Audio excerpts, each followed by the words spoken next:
This boy loves his life. Every day his friends at school give him face massages. At home his uncles are always shouting at him, saying that he is an incredible boy that 100% deserves to live. When he goes to his room after his stepfather gives him a chance to train his abdominal muscles, his lovely stepbrother suddenly spills a drink onto the floor, saying that the boy now has incredible tasks to accomplish. He approaches our boy and asks if he has any idea how kind he is. Our guy is moved beyond imagination, but he is too shy and does not want to show all his love, so he just clenches his fist. When he goes to school, there's a beautiful flower on top of his desk with even more beautiful messages written for him. Everyone comments on how he is not a loser who deserves to die and how incredible his life must be. When the teacher arrives and sees all that incredible handwriting, tells our boy that he is really blessed by his friends. Right after that, he hits his back against the wall. That is because one of his better colleagues came up with some new full-body massage techniques this time. Our boy thinks about using his strength to stop so much love being shown to him, because those guys reminded him of his adorable stepbrother. But he decides to accept the good deeds and gets once again the chance to train his abdominal muscles. Even his head is getting some foot massage. While everyone has fun in this wholesome environment, his cheeks are flushed,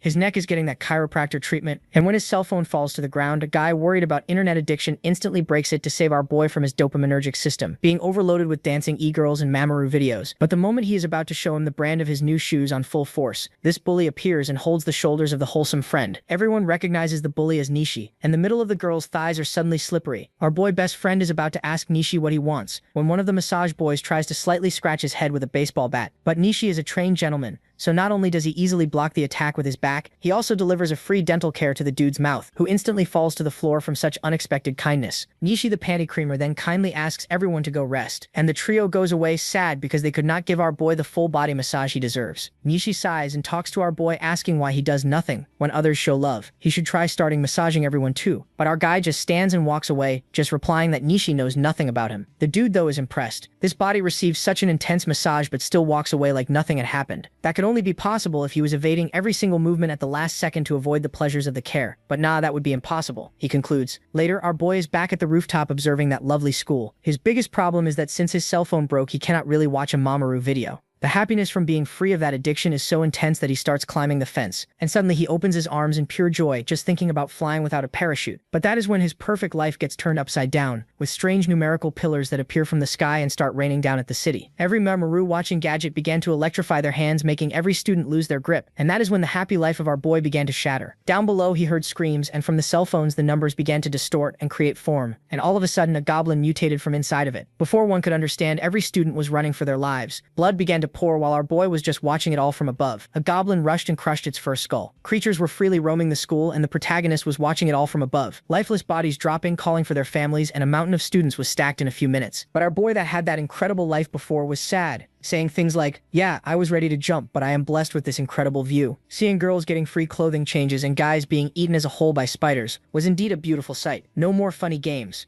Now he was happy that those fuckers who looked down on him so fucking much were all dying like the trash they were. That served them perfectly. All of them could go to hell. His life was shit. His parents were gone. Everyone in this society was already a monster, and his brother even worse, so none of it mattered. He did not care. He was crying tears of happiness. But then he heard something breaking behind him, and when he looked back, a green dwarf appeared carrying a war trophy and a bloody machete. Our boy thought for a second that this could be a dream, but no way. The smell and fear were too real. The dwarf lunged at him, drooling, and tried to vertically cleave our boy, who dodged at the last second. Seeing that he was trembling out of fear but knew he had to act, as his brother told him to just die like the trash he is, he clenched his teeth and said, "Not like that." He grabbed a pipe and blocked the attack, shouting he would not die miserably like that. The green dwarf kept striking and he kept blocking, feeling the throbbing pain. And when he thought he was about to push the creature off, the monster once again took the upper hand. But in that second, everything went monochrome. For a second he felt the flow state, his concentration heightened to the limit, and his body control hitting perfection. All of that just to kick the goblin in the balls. But props to him, because that was all he needed to take the lead and smash the creature to a pulp. Seeing the dead dwarf, he vomited, but recomposed himself and shouted a pure emotional roar. His life up until now was trash, and he did not want to live. But for some reason right now, he did not feel like dying. But unfortunately, that was when his lids got heavy, and everything went to black. But then a voice tells him to snap out of it, and the shock nearly makes him jump.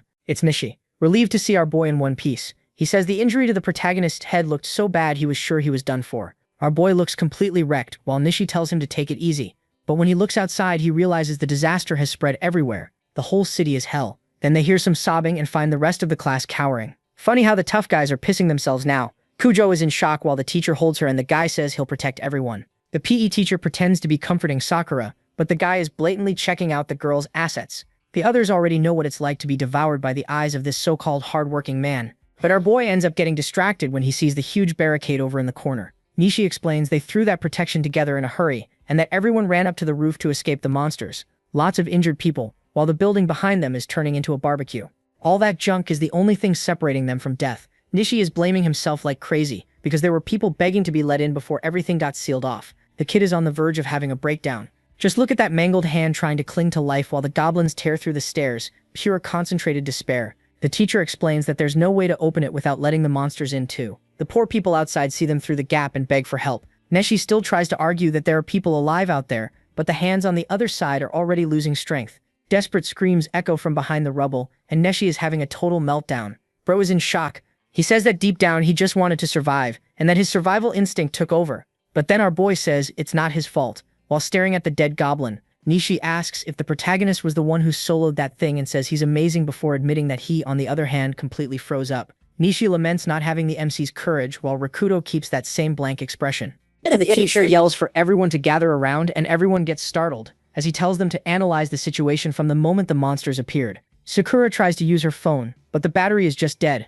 Another kid says his shut off too, and the tough guys confirm that everyone's phones are offline, even Nishi's, while the protagonist is still broken. With the screen completely shattered, the teacher complains that they can't even call for help. Nishi asks what happened, and our boy remembers that the monsters came out of the phones and now the devices have all simply shut down. He stares at the piece of e-waste in his hands and realizes no monster came out of his, precisely because it was broken. The teacher tells everyone to stay quiet to keep order, and assures them that the police or the army will come rescue everyone. But Rakuto immediately tells it like it is. The guy is talking nonsense. The teacher is left speechless by the protagonist's mockery as he explains that if the monsters came from phones, the whole city is already doomed. Everyone is completely shaken, while he adds that the whole world is probably like this, not just Japan. Sakura is devastated. Some people are already starting to lose it. But Nishi says that if they want to survive, they need to get out and find a safe place. Takeda couldn't handle hearing the truth and immediately steps up to Rikuto for giving orders. Look at that bastard's little grin. He still thinks he owns the school. He grabs the kid by the collar and starts yelling in his face. But Rikuto doesn't even blink, and that emptiness in his eyes throws the bully off. He calls our boy trash again, and the rest of his gang agrees and tells him to know his place. But then Nishi steps in to try to calm things down. Sakura tries to play mediator, asking everyone to get along, but Takeda won't stop, asking if Rikuto is so scared he's lost his voice. Nothing but silence. The bully is feeling like he owns the world and thinks the protagonist is nothing compared to real monsters. He demands an answer at the top of his lungs, and our guy finally says that he's a pain in the ass. The people around them are stunned by the audacity. Teika completely snaps on the spot and cocks his fist, yelling who the kid thinks he's talking to. Nishi tries to shout for them to stop, but Rikuto has already handled the problem himself. With a quick movement, he shifts his body weight and pins the bully to the ground with a perfect arm lock. Teika's face is crushed against the concrete, bleeding and completely confused. Nishi is utterly shocked by the kid's technique, and the people around them can only watch the former leader's humiliation. Teika screams in pain, telling the extra to let him go right now. But the protagonist just lets out a sigh, finding the whole situation ridiculous. He wonders how he was ever afraid of someone so mediocre. Teika keeps yelling that he's going to kill him, but Rikuto keeps the pressure on. With those dead fish eyes and that psychopath look on his face, the bully is practically ready to beg for mercy on the floor. Then Nishi yells that that's enough and pulls the protagonist away before the other guy's arm gets wrecked, while thinking the kid is insane and wondering if this is really the same guy who used to get beaten up. Meanwhile, everyone around them is completely baffled. Takeda, still on the ground, is still swearing he'll kill the protagonist. But Nishi tells him to shut up because this isn't the time for petty fighting, while the loser keeps grumbling in the corner. Nishi asks Rikuto to let it go for now, and he agrees, since fighting right now is a waste of time. The bully can't accept that he got wrecked by an extra. Then Nishi looks at the teacher to get the conversation back on track, and the guy is so sweaty with fear that he can only nod. Nishi sums up the situation. There's no food here, and there's no telling when rescue will come, and he also says straight up that maybe no one is coming for them. Nishi says they need to secure food and water, and Rikuto adds that weapons would be a good idea too. Sakura timidly raises her hand and asks if there's any place that's actually safe. Our boy says it's straight. They need to go into the building and see if there's a way to escape. But then Seitu Shinjiro shows up, a kid who's against the idea because it's way too dangerous. He insists the plan is to stay put and wait for rescue. Professor Oyama agrees with Rikuto and says they at least have to check the hallway. Everyone starts panicking, asking who the hell would be crazy enough to go into the monster's den. And the cowardly teacher immediately points at Rikuto and Takeda to go scout ahead. The protagonist just accepts it in silence. Takeda is furious about the order. He tells the teacher to lead by example, but the coward says he needs to protect the one staying behind. Even the girls join in, telling them to man up. The guy is blinded by rage at the hypocrisy. But while they waste time yelling, our guy is already at the door, ready to face the slaughter. Even the tough guy is left speechless by the kid's coldness. He asks if Rikuto is serious, and the MC explains that staying there doing nothing will only make things worse. He simply refuses to die. The girls are stunned by his aura, while Nishi stares at the protagonist and lets out a little smile. He grabs the guitar case and says he's coming to look for survivors. The teacher freaks out, worried about being blamed if the golden boy dies, and the girls beg him not to go. But Nishi can only think about what a hypocrite that old man is. He says he's glad to go with Rikuto, while Takeda, the chihuahua, trembles with shame. Nishi is laughing inside at Takeda, straight up calling the guy a chihuahua, but he explains that the mission is dangerous and their chances of dying are extremely high. Then he smiles and says he's just like our protagonist, and the two agree. They both have reasons to keep breathing and won't make it easy for the monsters. Total focus. Rikuto swears there's no way he's dying in a dump like this, and flashes that smile of someone ready for chaos as they walk. Nishi says the protagonist seems like someone he can trust, but then he realizes something and asks what our guy's name is, and the kid finally introduces himself as Kurogane Rikuto. Nishi introduces himself all cool and handsome, surprised the protagonist doesn't know who he is, but Rikuto just goes, okay, and the guy cracks up at the kid's coldness. With the school burning behind them, the pact is sealed. Now they're partners. They make their way through the rubble, and Rikuto gives the signal to move forward straight into the lion's den. The hallway looks like something out of a horror movie, with bodies scattered all over the floor. Neshi is breaking out in a cold sweat, but Rikuto tells him straight that this isn't a dream, and the blonde is still puzzled by the silence, with no monsters anywhere nearby while the protagonist figures they may have gone hunting in the city. Rikuto explains that since classes had already ended there wasn't much prey left around there, so the monsters went hunting in the city. Neshi is even a little shaken hearing our guy talk with that much coldness, but suddenly he hears a crack coming from up ahead. He tells Rikuto to stop immediately, and the two listen carefully to see if any more noise is coming. The tension rises, then they sneak a careful peek and come face to face with a buff goblin holding a club. The protagonist asks if they can take it, and Nishi confirms this one they can handle on their own. Nishi takes a deep breath and accepts it, and starts opening that guitar case, revealing that the instrument is actually an elite bow. The golden boy immediately takes a firing stance, drawing the string with a professional calm, and the arrow shoots down the hallway like lightning, striking the monster straight in the chest. The creature is left stunned as it feels the metal sink in, while Rikuto immediately takes advantage of the opening and comes charging in from behind, and the goblin lets out a bizarre scream of pain. Nishi instantly goes on alert at the creature's scream, but the buff goblin is no joke, and immediately gathers momentum, leaping high into the air to bring the club down on the archer. But our boy is faster and steps in front with the metal pipe, landing a perfect blow. The monster is thrown backward while Nishi watches the creature tumbling down the hallway. The creature tries to get back up, completely battered. Look at the nasty look on that goblin's face. Rikuto doesn't give the creature time to react, and brings the metal pipe down with years of pent-up rage, leaving the weapon completely soaked in blue blood. The monster blacks out, and Nishi says Rikuto is as brutal as he imagined. The kid immediately asks if more of them are coming, and our guy confirms the area is clear, praising their teamwork. But Rikuto knows that was just the warm-up. He remembers there are giant dragons out there that no army can handle. Nishi looks at the body and says, "This goblin is just a low-level enemy, like one of those tutorial monsters you kill without any effort." Rikuto agrees these creatures are only the beginning, and reminds him that the world is now infested with orcs, slimes, and every kind of abomination. Nishi tries to laugh it off, but looking at our guy's hand, it won't stop trembling. He says it straight. In a game this would be easy, but here their lives are on the line. While wiping the blood off the pipe, the protagonist remembers they don't have cheats or magic, and that they're just two ordinary humans. But Nishi doesn't buy that and says Rikuto is different, and he asks if the kid ever had a master, which makes the MC freeze up. The protagonist's expression turns dark on the spot as he remembers getting beaten with a bamboo sword. His asshole brother Kaido used to beat the kid mercilessly in the dojo, and even enjoyed his suffering. Rikuto closes his eyes to erase the memory and says he never had any master at all. Nishi asks why he never fought back against the bullies while the school burns outside. They pass through destroyed classrooms and hallways full of bodies, noticing that the 6th floor is bizarrely silent. Rikuto explains that the floor is empty because it only has rehearsal rooms, and Nishi agrees that makes sense, but warns that things are about to get seriously intense. The protagonist decides to set expectations straight to find out if the goal is still to assess the situation and see if they can escape. He says it straight that the important thing is getting out alive with the information, and adds that if necessary, he'll leave Nishi behind without thinking twice, and tells the guy to do the same if things go south. Nishi takes it well and says that in an emergency there are no hard feelings, and Rikuto even lets out a little smile. Nishi comments that he acts all tough, but deep down he's not really like that. The golden boy scratches his ear with that little smile of someone who has already figured the protagonist out, but a scream for help cuts through the silence, and Rikuto freezes instantly. The kid takes off flying toward the sound, ignoring Nishi, who yells for him to wait. The archer notices the guy isn't even listening and cracks up because the MC said he'd abandon the others, yet he was the first to run to help. Nishi is practically losing a lung trying to keep up with the protagonist, while the two of them rush down the silent hallway. But the silence ends when they come face to face with this absolute tree trunk of a leg. It's a giant ogre simply wiping the floor with the smaller goblins. Kotone watches everything in shock and thinks she needs to help, but the poor girl is shaking like a leaf. But inside the room, the sound is pure despair, with the goblins being as low level as possible with the girls. The floor is already covered with people who never stood a chance, and the creature is already on top of Sakura. Good lord, look at how stacked this girl is, but this is really not the time for that. Koatone is standing there falling apart from fear and tries to convince herself that she has to save Misaki, who is being cornered by a goblin that has no interest in talking, and the creature attacks, splattering the floor with blood. The girl completely panics, covering her ears and praying this is all a dream, and starts apologizing in utter desperation, feeling like the worst person in the world for not being able to react.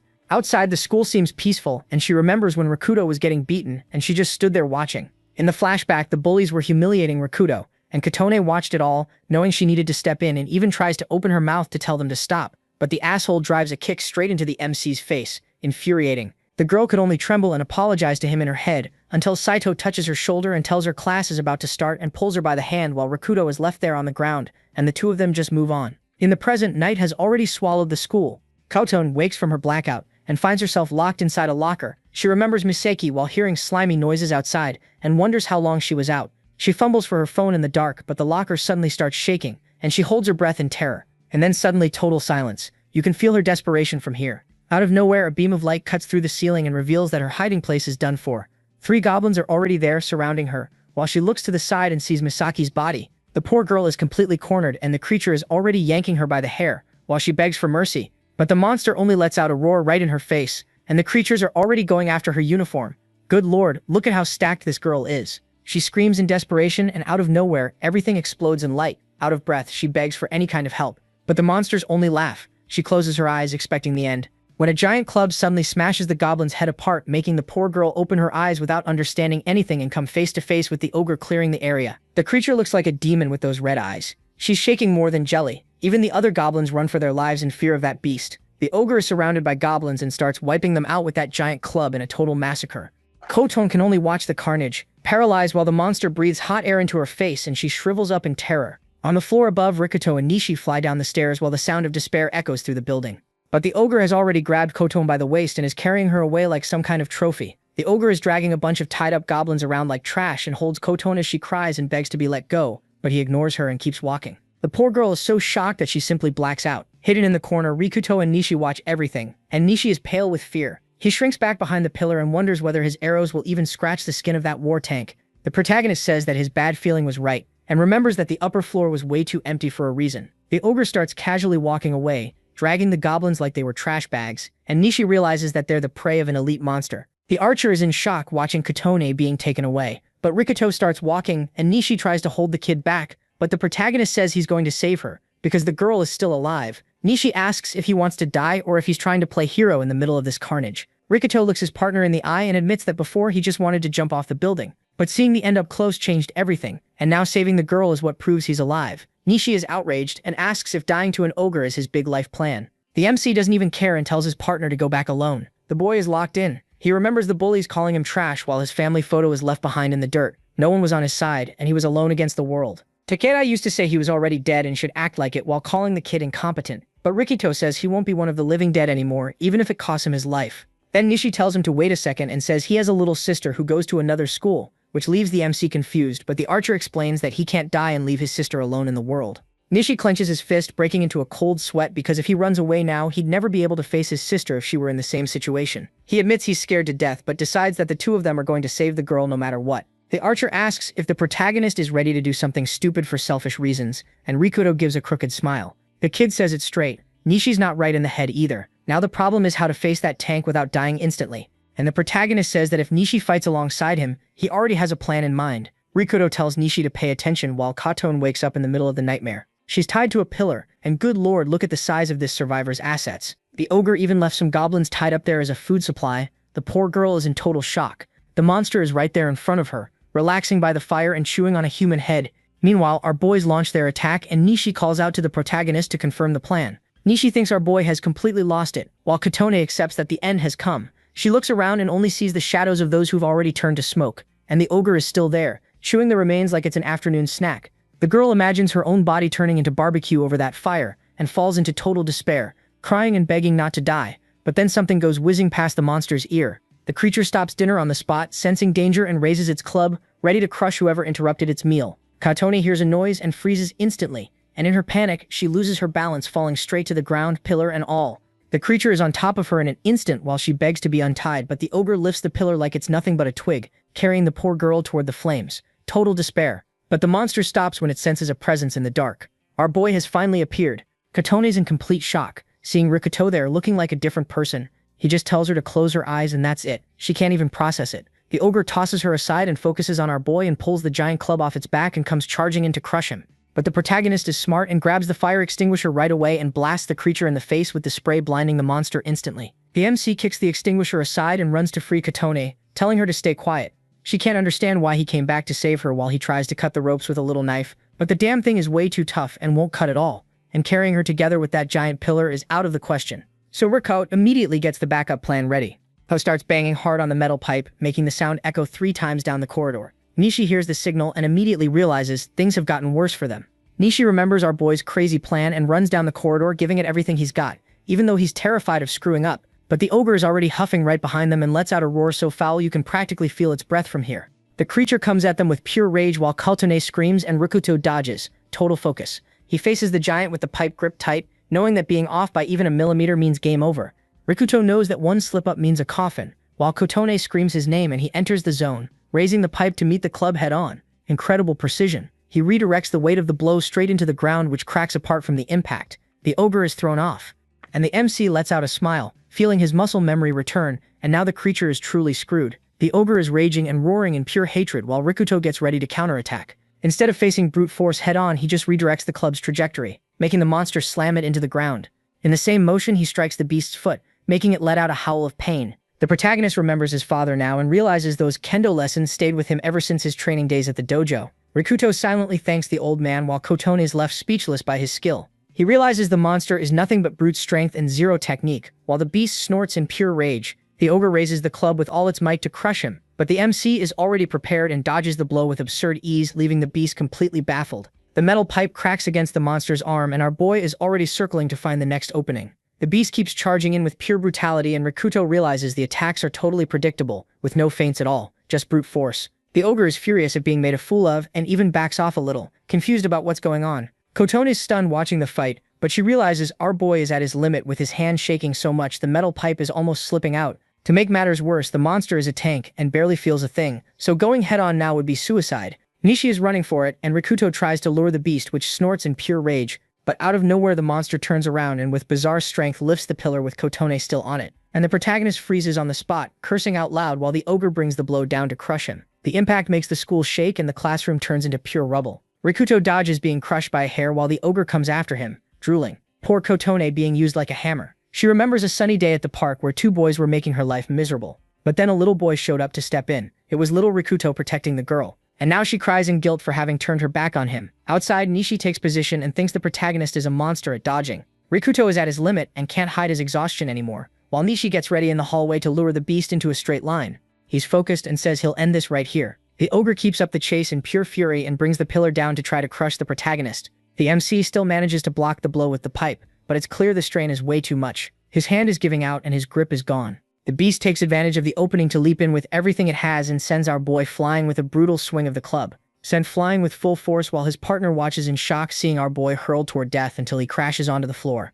Nishi panics, remembering he'd only have one chance, but the problem is the angle is terrible with the beast snorting right there and the distance being awful to land the perfect shot. Nishi is breaking out in a cold sweat and almost loses the arrow in desperation, but Rikuto tells him to stop. The kid is completely battered but gets back up and says he needs to be a few meters closer. Kotone can only cry. The ogre moves in to finish the job. Coughing up blood, his knee gives out face to face with the monster. I would have had a heart attack right there. Rikuto can barely stay on his feet while the ogre looks like a mountain of flesh in front of him. The beast lets out a roar loud enough to deafen anyone and prepares the final blow. Nishi only hears the sound and freezes. Kotone begs him to run and save himself, but the protagonist's gaze is on another level. She cries in guilt, saying she doesn't deserve this. And then we go back to the past, to the day he was getting beaten down by delinquents, while she just watched. She was there hiding, almost working up the courage to tell them to stop. But then Saito suddenly shows up and startles her. He starts lecturing her right away, saying she can't get involved in this kind of thing by herself, and that she just needs to do what he says. While Rikuto gets kicked around in the background, she just lowers her head and walks away. In the present, she's sobbing uncontrollably for having been such a coward. But the ogre doesn't care about drama and charges in with bloodlust in its eyes to finish the job. The beast is so enraged it's practically grinding its teeth apart and uses Kotone like a club to crush Rikuto once and for all. But our boy realizes the club has lost its power and knows this is the moment. He goes all in and slams the iron pipe right into the middle of its weapon. The impact sends the MC flying, but he lands with that little grin of someone who knows the plan worked. The ogre loses its balance and ends up letting go of the girl who falls to the ground all battered up. The ogre quickly regains its balance and charges at Rikuto, and Katone falls into despair, screaming for the boy to run. But he just stays there, sprawled on the floor and unresponsive. The beast comes in drooling, ready to crush his head, but Rikuto only says he got the perfect distance for his partner. And at the far end of the hallway, Nishi is already in sniper position. With this angle and this distance, he never misses. And the monster even notices the movement, but it's already too late. That makes it way too easy. And then he fires the special arrow, slicing through the air straight toward the target. Bullseye, right in the beast's eye. But to understand that hit, we need to go back 10 minutes. Rikuto shows up holding a nasty-looking syringe, and Nishi realizes it was Sakura who got him the item. The kid explains it's 100% alcohol, pure lab-grade ethanol. She handed him the stuff before the expedition started. The plan is to attach it to the arrow and inject it straight into the monster's bloodstream. Nishi asks if it'll work, and the MC just confirms it. Like, if tequila can knock us down, that stuff's gonna fry the ogre. The beast is done for. Nishi thinks the plan is just theory, because a needle like that wouldn't get through the beast's skin. But Rikuto tells it like it is, and tells him to aim straight for the eye. Nishi asks how he can be so sure, and the protagonist explains that the monster's eye should be sensitive just like ours. The plan was simple. Rikuto would act as bait, and Nishi would finish it off. Back in the present, the beast is screaming in agony with the arrow buried in its eyeball, while Nishi can only call his partner insane. The plan was risky, but the signal of 3 knocks was Nishi's cue, and he hit dead center, earning our guy 10 points. The beast can feel the ethanol frying its brain. Rikuto is sprawled on the floor, just watching the damage. Katone can't believe the mob character actually saved her. The monster tries to rip out the arrow in pure desperation, but its legs are already giving out, and it drops the club. The protagonist realizes the chemical poison is taking effect. The beast is almost out cold, but it lets out one last roar of pure hatred and tries to crush our boy with whatever strength it has left. Nishi panics and screams for his partner, but the ogre is blind and swinging completely in the dark. It ends up throwing a punch into empty air that blows up the wall and leaves a massive hole in the hallway. Look at the size of that crater. The monster is on its last legs, panting and directionless. Even so, it still tries to throw itself at the MC, but Rikuto already has blood in his eyes and decides now's the time to settle this with his bare hands. The beast roars in fury while our boy jumps onto its back and hangs on with everything he's got, telling himself he only needs to hold on a little longer. But the ogre is still possessed like a demon, and Rikuto realizes things are about to get ugly. Nishi has no idea how to help while the protagonist jumps with the ogre and the two of them fall. The monster lets out a howl loud enough to wake the whole city. At last, the beast hits the floor and the MC just stays there, completely battered. He and Nishi collapse from exhaustion while the ogre turns into wall decor. Katone watches the two of them from a distance and cries in relief when she sees they're alive. Nishi looks at his partner in disbelief and asks if he's crazy for coming up with that plan, and if he wasn't scared, Nishi would miss the target. But the protagonist just smiles, remembering he's a national champion. Nishi says the MC is crazy as hell and starts cutting Katone's ropes. Finally freeing the girl, he asks if she's okay and if she can stand up, but she completely ignores him and jumps straight in to hug our guy, thanking him for saving her skin. That's when a light bulb goes off in Nishi's head, and he immediately starts teasing, asking what this is all about, saying the protagonist nearly killed himself fighting just because she's his little girlfriend. Nishi keeps clowning around, saying the kid's a real heartthrob, and Katone gets all embarrassed until Rikuto ruins everything by asking who she is. Nishi is left in shock, and the protagonist tells it straight that he has no idea who the girl is. She looks a little deflated but accepts that it's been a long time and explains that her name is Tachibana Katone from elementary school. She says they used to be inseparable and called each other by nicknames. While the protagonist tries to dig through his memory, he gets hit with a heavy flashback of the girl he wanted to protect and the boy he would never forgive. Flashback mode activated, and little Rikuto tries to defend the girl but ends up on the ground. The kid is completely messed up and breaking out in a cold sweat while his demon of a brother looks at him with that psychopath expression. Then comes the bizarre part, a car accident in the middle of the rain with Kaito holding a piece from the sabotage brake. His aunt and uncle and his brother were absolute scum and blood sprays everywhere. Kaito steps on his head without a shred of mercy, and that's how the light in our boy's eyes disappeared. Back to reality with that look of someone who's already given up on life. He feels a bizarre wave of nausea and almost throws everything up. His companions have no idea what's going on. As the mood turns heavy, the kid collapses to his knees trying to catch his breath. He tries to play it off, saying he's fine, but Nishi tells it straight that it's obvious he's not okay. The protagonist comments that he didn't even know they went to the same school. Kotona apologizes with the face of someone who feels like trash, but he says she did the right thing by staying away because getting involved with a bullying target is just asking to get screwed over. Kotone just stands there, eaten up with guilt. Then Nishi says they can't waste any time and need to head back now, but asks if she's up for it. She agrees, and they leave while taking in the damage to the school and check out this bizarre creature they find. It looks like the place is almost cleared of monsters, and Nishi has a suspicion that that ogre really was the school's boss. The protagonist doesn't say anything, just keeps his focus on the hallway, until they hear a noise coming from those metal doors. They shut the fire doors just to be safe and finally return to the rooftop where the survivors were. The sky is even clear, but the mood here is still heavy. And the moment they step through the door, everyone goes wild with joy. Professor Uyama comes running over, already sucking up to Nishi. But Kotone doesn't even have time to breathe because Saito immediately rushes in and wraps her in a bear hug. The guy is all lovey-dovey, saying he was worried while our boy just watches without understanding a thing. Nishi stays off to the side, just picking up on the tension in the air. Kotone looks like she'd rather be anywhere else but there. And Saito drops the truth that the two of them are dating. Just look at that fake smile on this guy. Sakura immediately jumps in, totally shocked by the gossip. The guy even says their families have already given the relationship their blessing. But Katon can only lower her head, completely frozen. Saito tries to thank Nishi for the rescue, but our guy cuts him off right away and tells him to thank Rikuto. The blonde can't believe the extra did all that by himself. And the gossip spreads fast, with everyone doubting whether the MC is really the same guy as before. Saito finally talks to our boy, acting like he barely remembers his name and thanks him for the rescue, but then throws in that twisted comment that Kotone was nothing but trouble. Look at the venom. The protagonist doesn't even flinch. He says it was nothing. Then the faker asks them to leave the girl with him and takes her away, while the poor thing looks back. Sakura is also completely thrown off by this whole dating story, and Nishi takes the chance to thank her for the item she got, saying it saved their skin. She starts explaining the science behind the alcohol and leaves the kid totally dazed, but when he asks why she had that stuff, the blonde turns bright red. With talent like that, she can hide whatever she wants. Professor Uyama comes over right away, asking for a report, and Nishi explains that the situation outside is a disaster. No one else is alive. The news hits the group hard. At least the fire doors are locked and the teacher immediately relaxes, thinking they're safe. The teacher starts acting crazy and barking out orders, but the students just stand there noticing this guy's hypocrisy.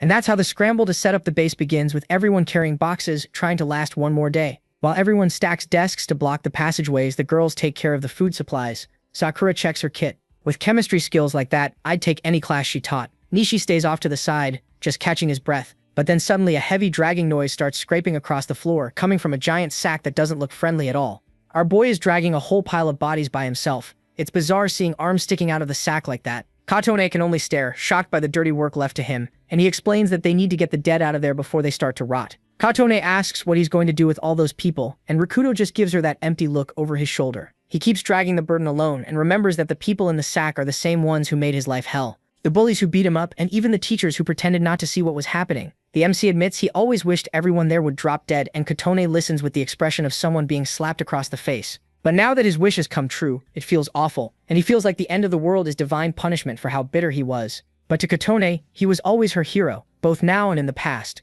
The guy is left a little stunned hearing that. He remembers her as a child calling him by his nickname. She decides to help with the sack, and the protagonist even tries to stop her. He warns her that the scene is way too gruesome for a girl to see, but she tells him she can't keep running from reality anymore. Then out of nowhere, someone comes running up, and the two of them are startled. Saito comes flying in and shoves our boy to the ground. Then he starts yelling, asking what he's doing with his girlfriend. Look at how unhinged this guy is. Saito says she doesn't need to do this disgusting work, while Rikuto just glares up at him. He calls the protagonist a sly bastard and says he should be ashamed of using Katone. She tries to explain that helping was her idea, but Saito immediately says the MC is using the rescue to pressure her. She can't make sense of this level of manipulation, and the pretty boy even says he's going to tell everyone about this incident so everyone will keep an eye on Kurogane. The guy is dead set on ruining our boy's reputation. Saito tells her to shut up and tries to drag her away, but Rikuto just says he doesn't care and tells him to do whatever he wants. The MC goes back to work, while the rich kid laughs, calling the guy trash. He forbids Katone from talking to the protagonist and tells her to just obey,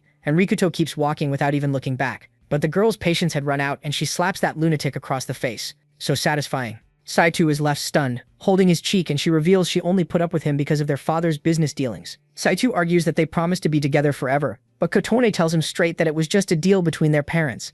Rikuto tells them to take their fight somewhere else, and Saito immediately snaps, telling him to shut up.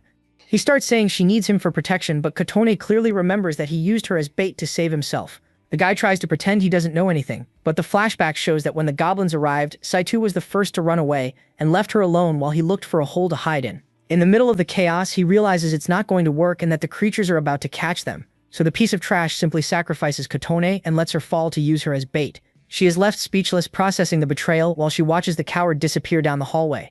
Alone, she crawls into a corner just as the goblins appear. Luckily, she hides behind some lockers and stays there praying not to be discovered. Saito starts stammering, saying it was all a misunderstanding, and tries to convince the girl that he was just desperate. But Katone is done with this act and tells him straight that she doesn't trust even his shadow anymore. Then the guy starts going off the rails, asking if she's into Rikoto, and lets out that little laugh of someone who's completely lost it. The girl is in shock watching his breakdown while Saito grits his teeth in rage. He screams at her to shut up and obey, and immediately turns violent, grabbing the collar of her blouse. A sharp crack cuts through the air and Rikuto stops Saito's arm on the spot. Calm as ever, he just says he wants to work in peace. The rich kid starts trembling, feeling that the MC's aura has changed. He can't understand how the boy who used to get beaten up all the time is now looking at him like this. He tries to laugh, but he's panicking. Kotone says he's gone too far, but Saito keeps barking that Rikuto is a freak. Then the protagonist decides to speak up and asks him something. He wants to know what this whole act is for, because putting others down won't raise his worth. Saito is shaking all over and yells that Rikuto has no right to lecture a model student. He struck a fighting pose. The nerve of this lunatic. He says selfish people like the MC only ruin the group. Our boy looks at him with boredom while the rich kid swears he's going to beat him to a pulp. He figures out it's karate but turns his back and refuses. The lunatic laughs, thinking he won, but then Rikuto explains he's only not hitting him because he doesn't want to upset Kotone. Saito just stands there processing the insult and explodes in rage, charging at our guy. He tells Rikuto to shut up and throws a punch, but for someone who already survived an ogre, this is slow motion. The protagonist doesn't feel even a drop of fear and dodges everything with bizarre calm. The playboy ends up tripping over his own feet and falls face first toward one of the dead bodies that was in the bag. The shock is so great that he freezes on the spot, and Rikuto just asks if he's finally decided to help with the heavy work. Saito is on the floor clutching a broken piece of wood while Rikuto looks at him like he's nothing. Then Nishi shows up in the hallway asking what happened. The protagonist says it was nothing serious, but the rich kid is sweating cold from the dressing down he got. Nishi pretends to believe it and asks if Kotone and Saito accept the situation. With no time for talk, Rikuto goes back to work, reflecting that Saito was the school's genius who had never gone through real hardship. Meanwhile, the rich kid asks Nishi why he decided to show up there. Nishi apologizes for leaving the heavy work to Rikuto, and the protagonist jokes by calling him Master Archer. Nishi gets incredibly embarrassed by the teasing, and Kotone just laughs, thinking the scene is a miracle in the middle of the chaos. Now the plan is to take the last bodies to the rooftop and come back to decide the next step. Night falls over the school, and in the improvised shelter, everyone tries to relax a little. Even the tough delinquents are now huddled up there while someone brings a box of supplies so everyone can hang in there. Professor Uyama is there shouting that he's setting an example, and everyone is sick of it. Nishi and Kotone have no appetite, but Rikuto devours dinner without mercy. Out of nowhere, a scream cuts through the silence and Sakura appears furious. She tries every possible way to get the phone to turn on and shows the charger she found, but the battery won't charge even though the thing is brand new. Basically, if a creature came out of it, the device is done for. Sakura collapses to the floor. She really wanted to see the news. Kotone questions whether the internet works without electricity, and the blonde explains that the city has a backup system. She just wanted a phone that wasn't a portal, and the protagonist pulls out his own. Rikuto explains that the bully broke his earlier, but Sakura tells it like it is.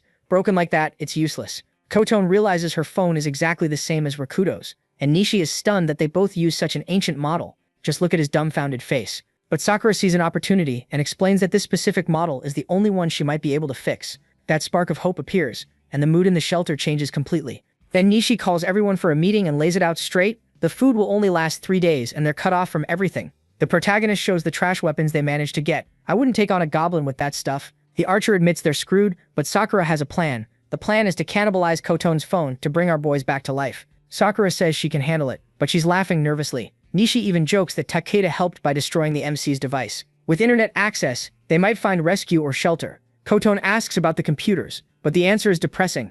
Just look at the state of those screens. Our genius is practically having a breakdown from all the stress. Nishi explains that only Rikuto's phone has a chance of working if it's repaired, and that there are definitely more people out there in the same situation. The protagonist just listens while adjusting the metal pipe on his shoulder. But for this plan to work, they need specific tools, and the target is a department store nearby. Sakura confirms they have everything there, and the girls get excited because they can grab food and weapons at the same time. But the teacher yells at them to stop and starts spouting cowardly nonsense, saying rescue could arrive at any moment. But Rikuto doesn't even care, and just points out that the store is right there. Our boy suggests going by car and asks the teacher to take the wheel. The guy freezes on the spot. The protagonist explains that going on foot is suicide, but he makes the excuse that he needs to stay behind to protect everyone, and says there's no way he's driving. Nishi is completely thrown off. Then Kotone volunteers to drive and leaves everyone speechless. Nishi asks about her license, and she explains that her grandfather lives out in the countryside and had been letting her drive his truck since she was little. Saito is in shock. He asks if Kotone has completely lost it, but she tells him to stay out of it, and Rikuto asks if she's sure. Our guy warns her that it's crazy out there, and that even inside a car they won't be completely safe, but she's determined not to die in some pointless way. The protagonist looks at her for a second and says, "Understood," with that rare little smile on his face. He says he's counting on her help, while Saito stands off to the side, practically exploding with jealousy. Out of nowhere, the teacher slams his fist on the table. He's furious, asking who gave them permission to decide everything on their own. The guy snaps, shouting that he's the teacher, and that the responsibility is his. telling Nishi to shut up immediately. He says they're just kids and need to calm down. We wait. He points at the water supply and swears that if they ration the food, they can hold out a whole week waiting for rescue. But Rakuto starts walking toward him with that icy stare and asks if he really thinks staying put is safe after everything they've seen. Rakuto says there is no safe place anymore, while blue slime drips from the ceiling. Harada freezes when he feels the splatter. A scream for help interrupts the argument. Tammy is being swallowed alive by a giant slime. Just look at the size of that thing. The poor guy tries to breathe, but the slime has already engulfed him. Our guy doesn't waste a second and charges in while the rest just watch the kid get devoured. He drives home that standing still is asking to die and brings the pipe down on the creature with everything he's got. Rakuto swings the pipe down with all his might while trying to tear a hole in the slime. The impact is so strong that Tammy gets spat back out and hits the floor, coughing his lungs out as the slime recoils. But the thing is still intact and ready for another round. The protagonist immediately takes position and yanks a curtain from the window to use as bait. He shouts for Nishi, and our archer is already lining up the shot to finish the play. It's bizarre. The slime melts flesh but leaves the polyester clothes untouched. Our boy rushes in with the curtain and starts counting down together with Nishi. On 3, they manage to yank the creature off the poor guy. Sakura watches the whole thing from the sidelines, unable to believe the raw strength of those two. But the gelatinous thing barely felt that hit, and the protagonist explains that this monster is immune to physical damage. Nishi immediately starts panicking, asking where they're supposed to get fire, but Sakura brings the answer in her case. She throws the chemical liquid and then sets it on fire, and boom, the flames consume the gelatin in a second. All that's left is a stain on the floor, and Rikuto admits that she saved their skins. But the victory doesn't last long because Tammy is sprawled on the floor, lifeless. The MC is left speechless as the cowardly teacher comes over trying to make sense of the chaos. Rikuto stares the teacher down and the guy starts trembling, saying they all nearly got killed. The protagonist asks if the plan is really to just sit around waiting for a rescue they don't even know exists, and Uyama breaks down and drops to his knees. Just look at the state of this grown man. He gives up trying to be in charge and lets them do whatever they want. Out in the courtyard, Nishi starts sniping goblins and Rakuto cleans up the rest with the iron pipe. Job done. The MC confirms the area is clear, and Nishi tells them to run to the teacher's car that Kotone just found. Nishi hands over the key and gets startled when he sees it's a manual transmission, but Kotone says she actually drives even better like that. Then he sees Sakura coming over and she explains that she's the only one who knows the parts needed to fix the phone.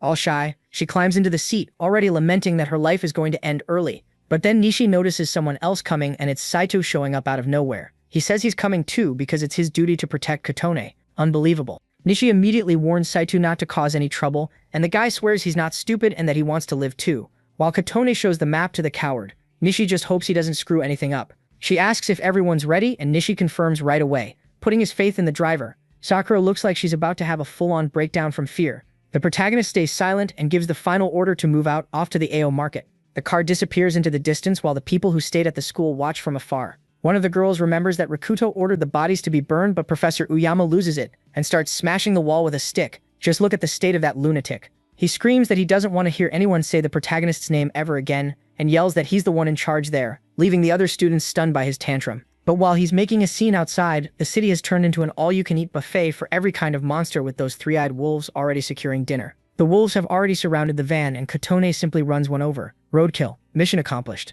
Rikuto gives her a quick nice for the maneuver, and Nishi says small monsters are the least of their problems, but then he freezes on the spot when he sees a titan right there on the corner. No bumper surviving that thing. Sakura tells them to turn back and take the next corner to avoid it, and the protagonist puts all the pressure on our driver. Meanwhile, the sky is packed with creatures perched on the utility poles, and the wolves howl to signal that the van is surrounded.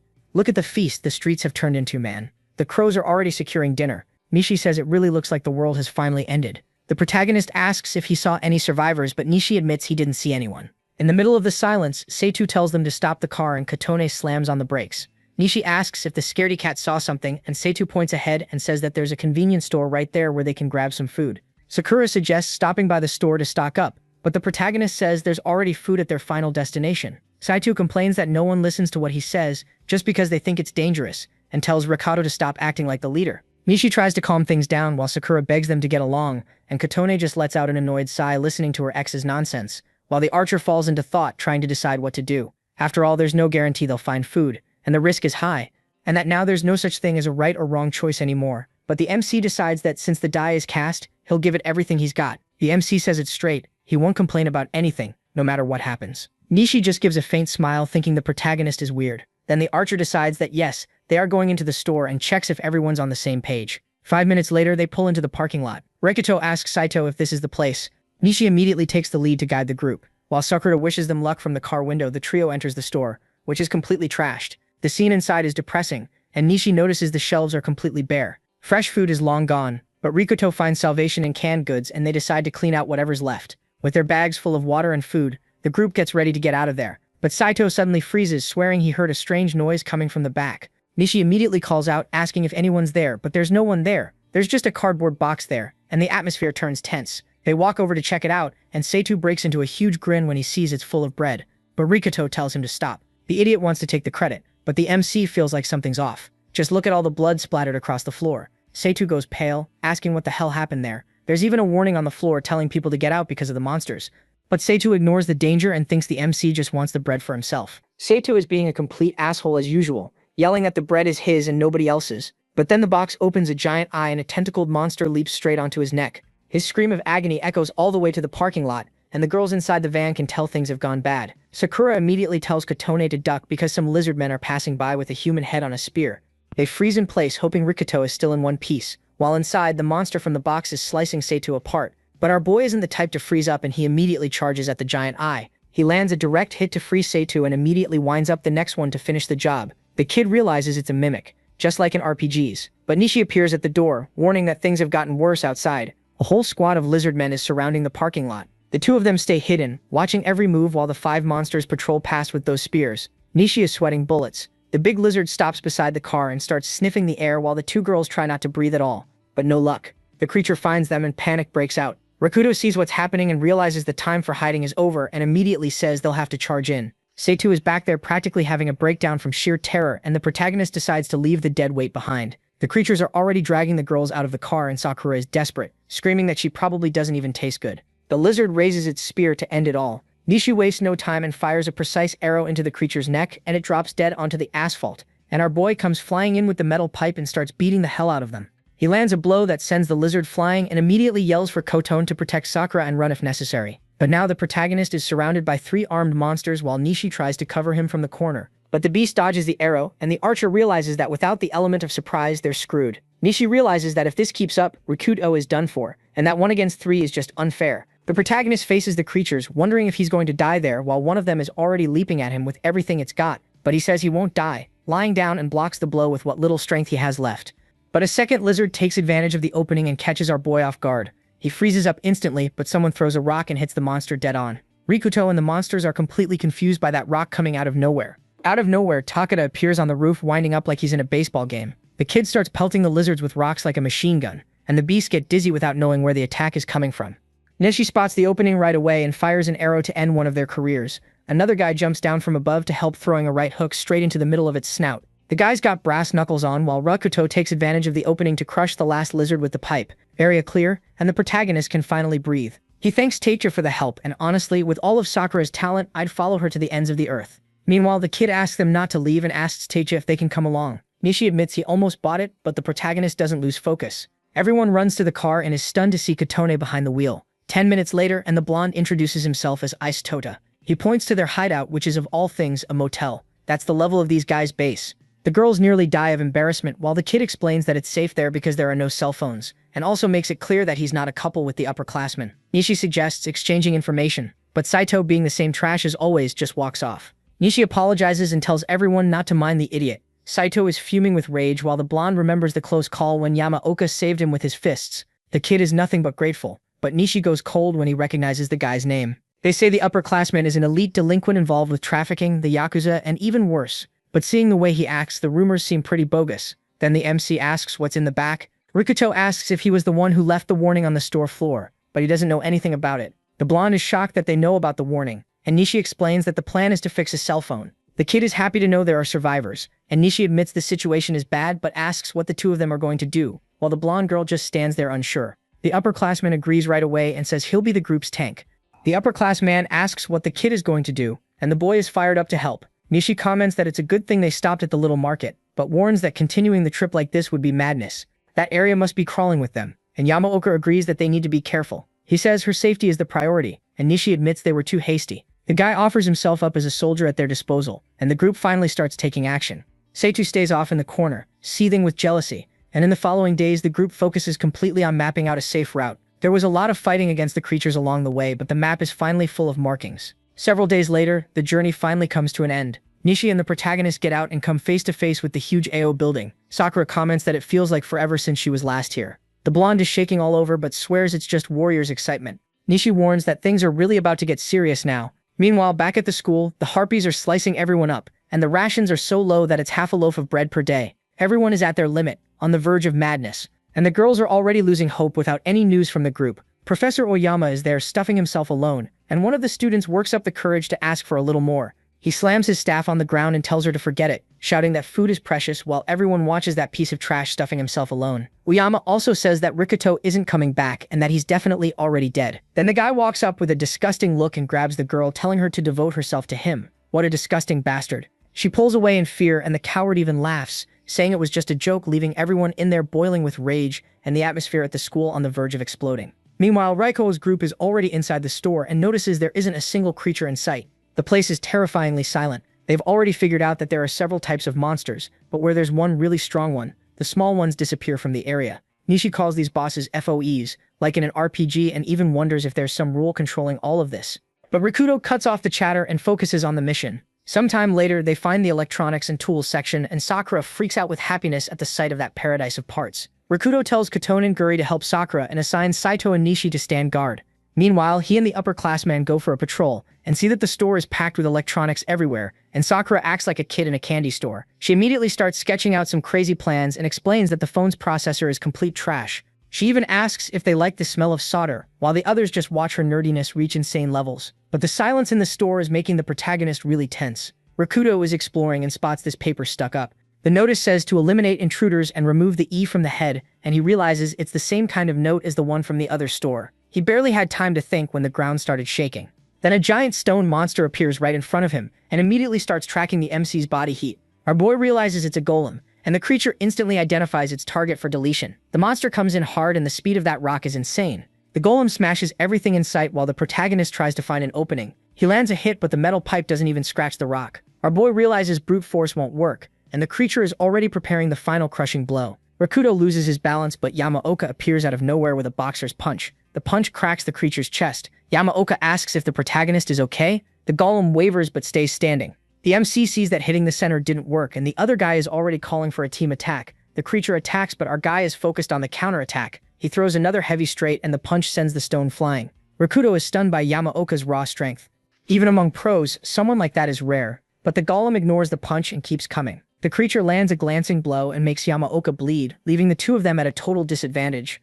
Then the MC remembers the note about removing the E from the head and sees the word Emeth carved into the stone. He figures out the secret and tells his partner to fall back, taking a stance to settle things himself. Rikuto lunges forward, aiming straight for the creature's forehead. He delivers a sharp strike and erases the very first letter of the inscription. The stone giant turns into rubble, instantly, just as Nishi and the rest of the group come running in.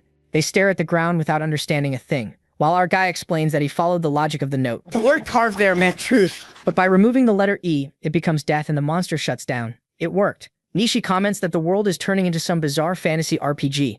Saito tries to act cool by calling the monster trash, but ends up praising Kurogane for the good work. Our boy's dynamic vision is on another level, and the upperclassman says he trusts him to watch his back now. The blonde kid gets all fired up, wanting to be a hero too. Nishi says the boss is down and tells the group to focus on the loot, but Rikuto senses that something is wrong when a giant purple sphere comes rolling in. Nishi hears a noise coming from above, and out of nowhere, a purple rock comes rolling down the stairs. No one expected a boulder in the middle of the mall. But Rikuto is quick and immediately pulls Katone, avoiding the worst. But then the rock opens a bizarre pink eye and takes shape. Look at the size of this golem, man. The two of them realize the real boss has arrived, and the creature immediately identifies the intruders to wipe them out.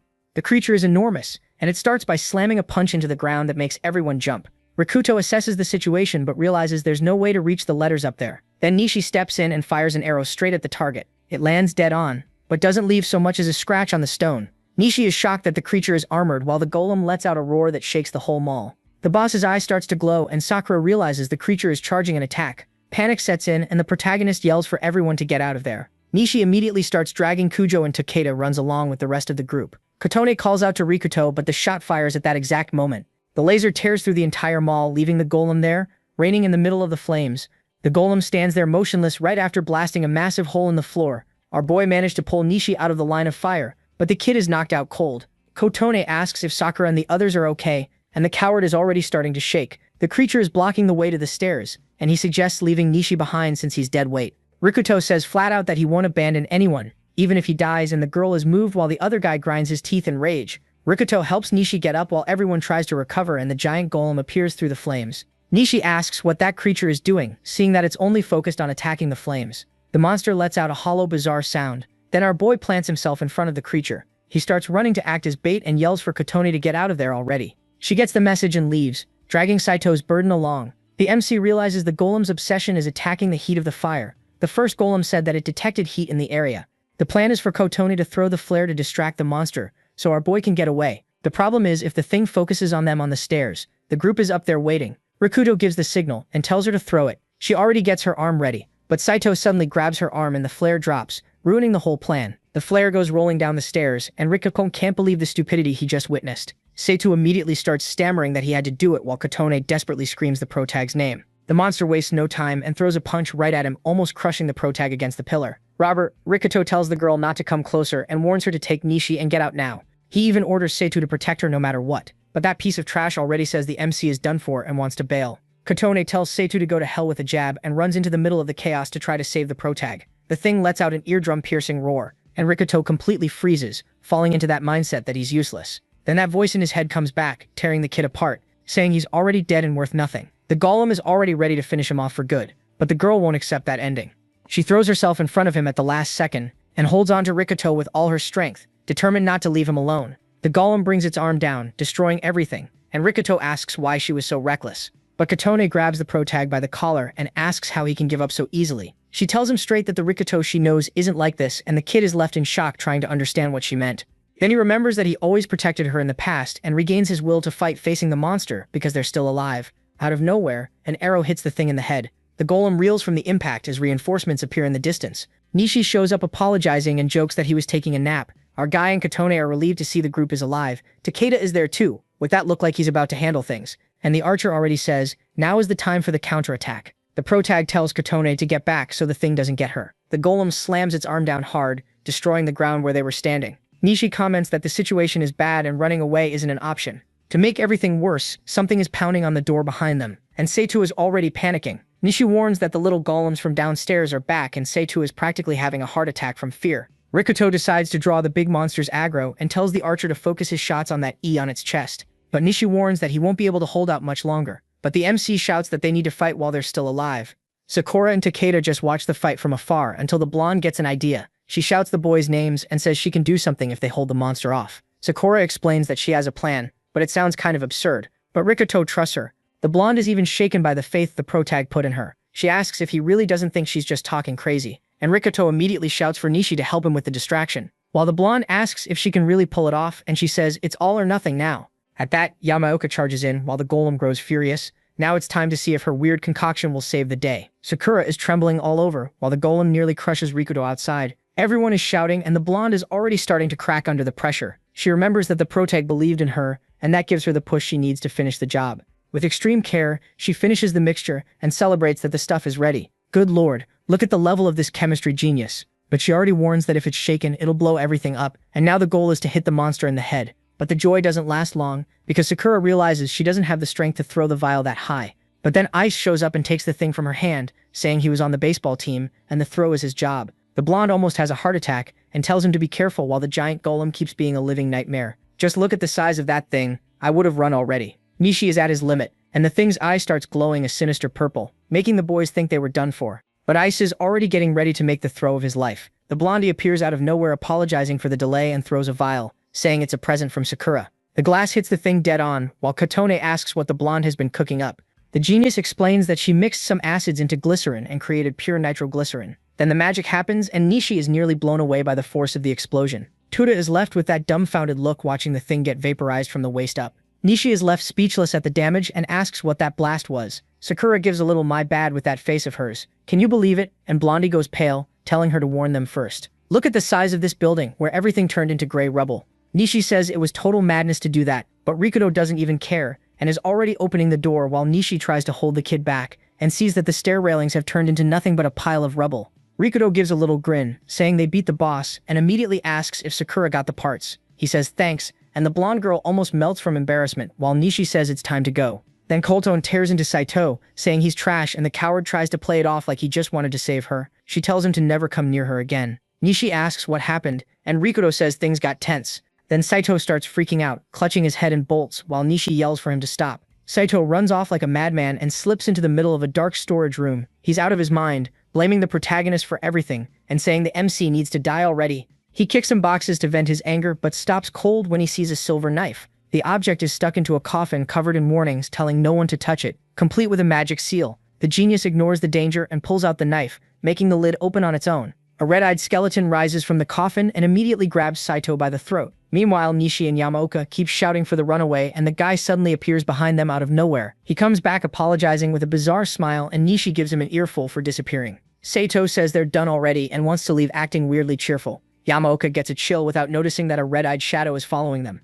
The tires screech on the asphalt, and the group finally arrives at the base. Sakura even jokes that it felt weird going into a hotel while the hallways remain deathly silent. But the mood changes when she shouts that she did it, and everyone crowds around to see the miracle.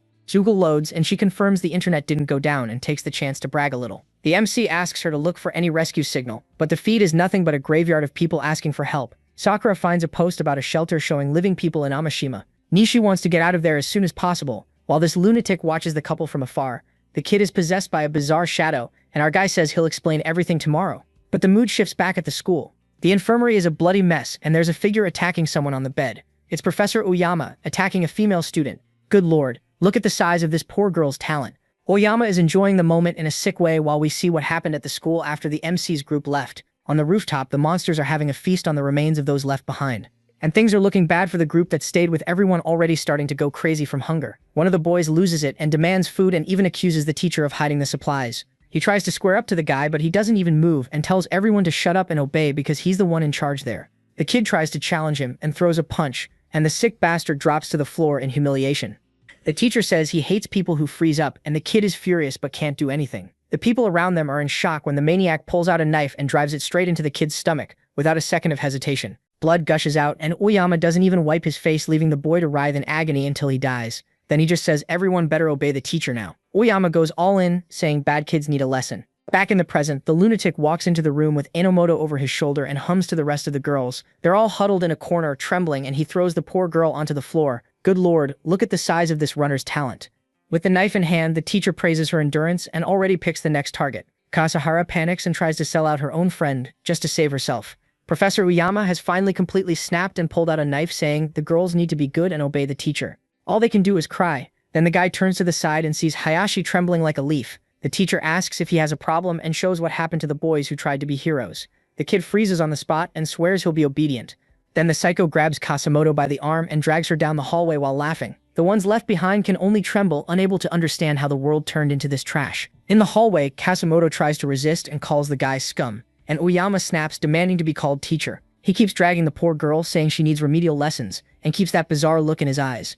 The girl left in the room completely breaks down, while the teacher keeps acting like he owns the place with that macabre smile of someone who's lost all sense. But then hears a noise and realizes it's his car. Uyama is stunned when he sees his own car arriving and immediately starts putting the pieces together with a look of pure hatred. But down below, the mood is one of relief, with the MC's team finally back. Nishi already has the repaired phone in his hand. The girl sees them from the window and almost cries with joy, but for the teacher, their return is the worst possible news. Look at this bastard's crazy face, breaking out in a cold sweat. In his head, the kingdom he's building has no place for Rikudo. The boys ask them to open the door already without even imagining the psychopath waiting for them inside. Nishi finds the silence strange, while the teacher just stands there in a cold sweat, watching his plan to become king being threatened. The girls regain hope when they hear the MC's name, but Uyama knows that if they see the dead, he's done for. He concludes that only Rikuto and Nishi are a problem, and that he can easily control the rest of the group. The lunatic is still fantasizing about having a harem, and just look at how disgusting this guy is. What a vile bastard. Uyama walks over to the girls and warns them not to make a sound if they value their lives.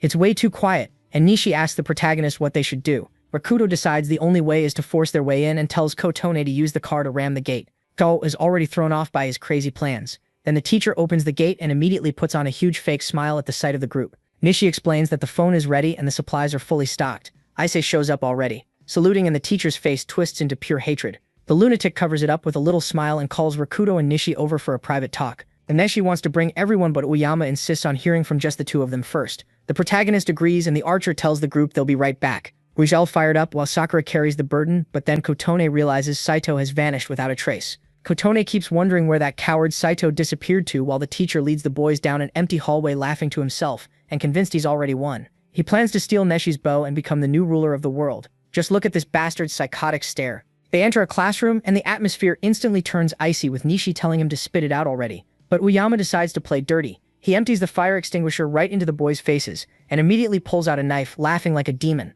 The teacher lunges at the blinded Nishi, but our Jupsuns's iron pipe is already in the air. He blocks the attack as calmly as can be. The lunatic freezes on the spot. Rikudo says his suspicions are never wrong, while Uyama wonders how he figured out the betrayal. The protagonist just points at the guy's left sleeve covered in human blood that wasn't there before. He doesn't know what happened while they were away, but now he's sure the teacher has gone way too far. The teacher remembers one of the students begging for mercy and warning that one day he'd pay for everything. The bastard starts trembling with pure rage and charges forward, screaming that no one is going to make a fool of him. But Rikuo isn't playing around and jams the pipe into his mouth. The blow is so strong that Oyama goes flying. The protagonist doesn't even blink. Meanwhile, somewhere else some harpies are slicing up what's left of a few students, while a man watches and says they're exactly what he needs.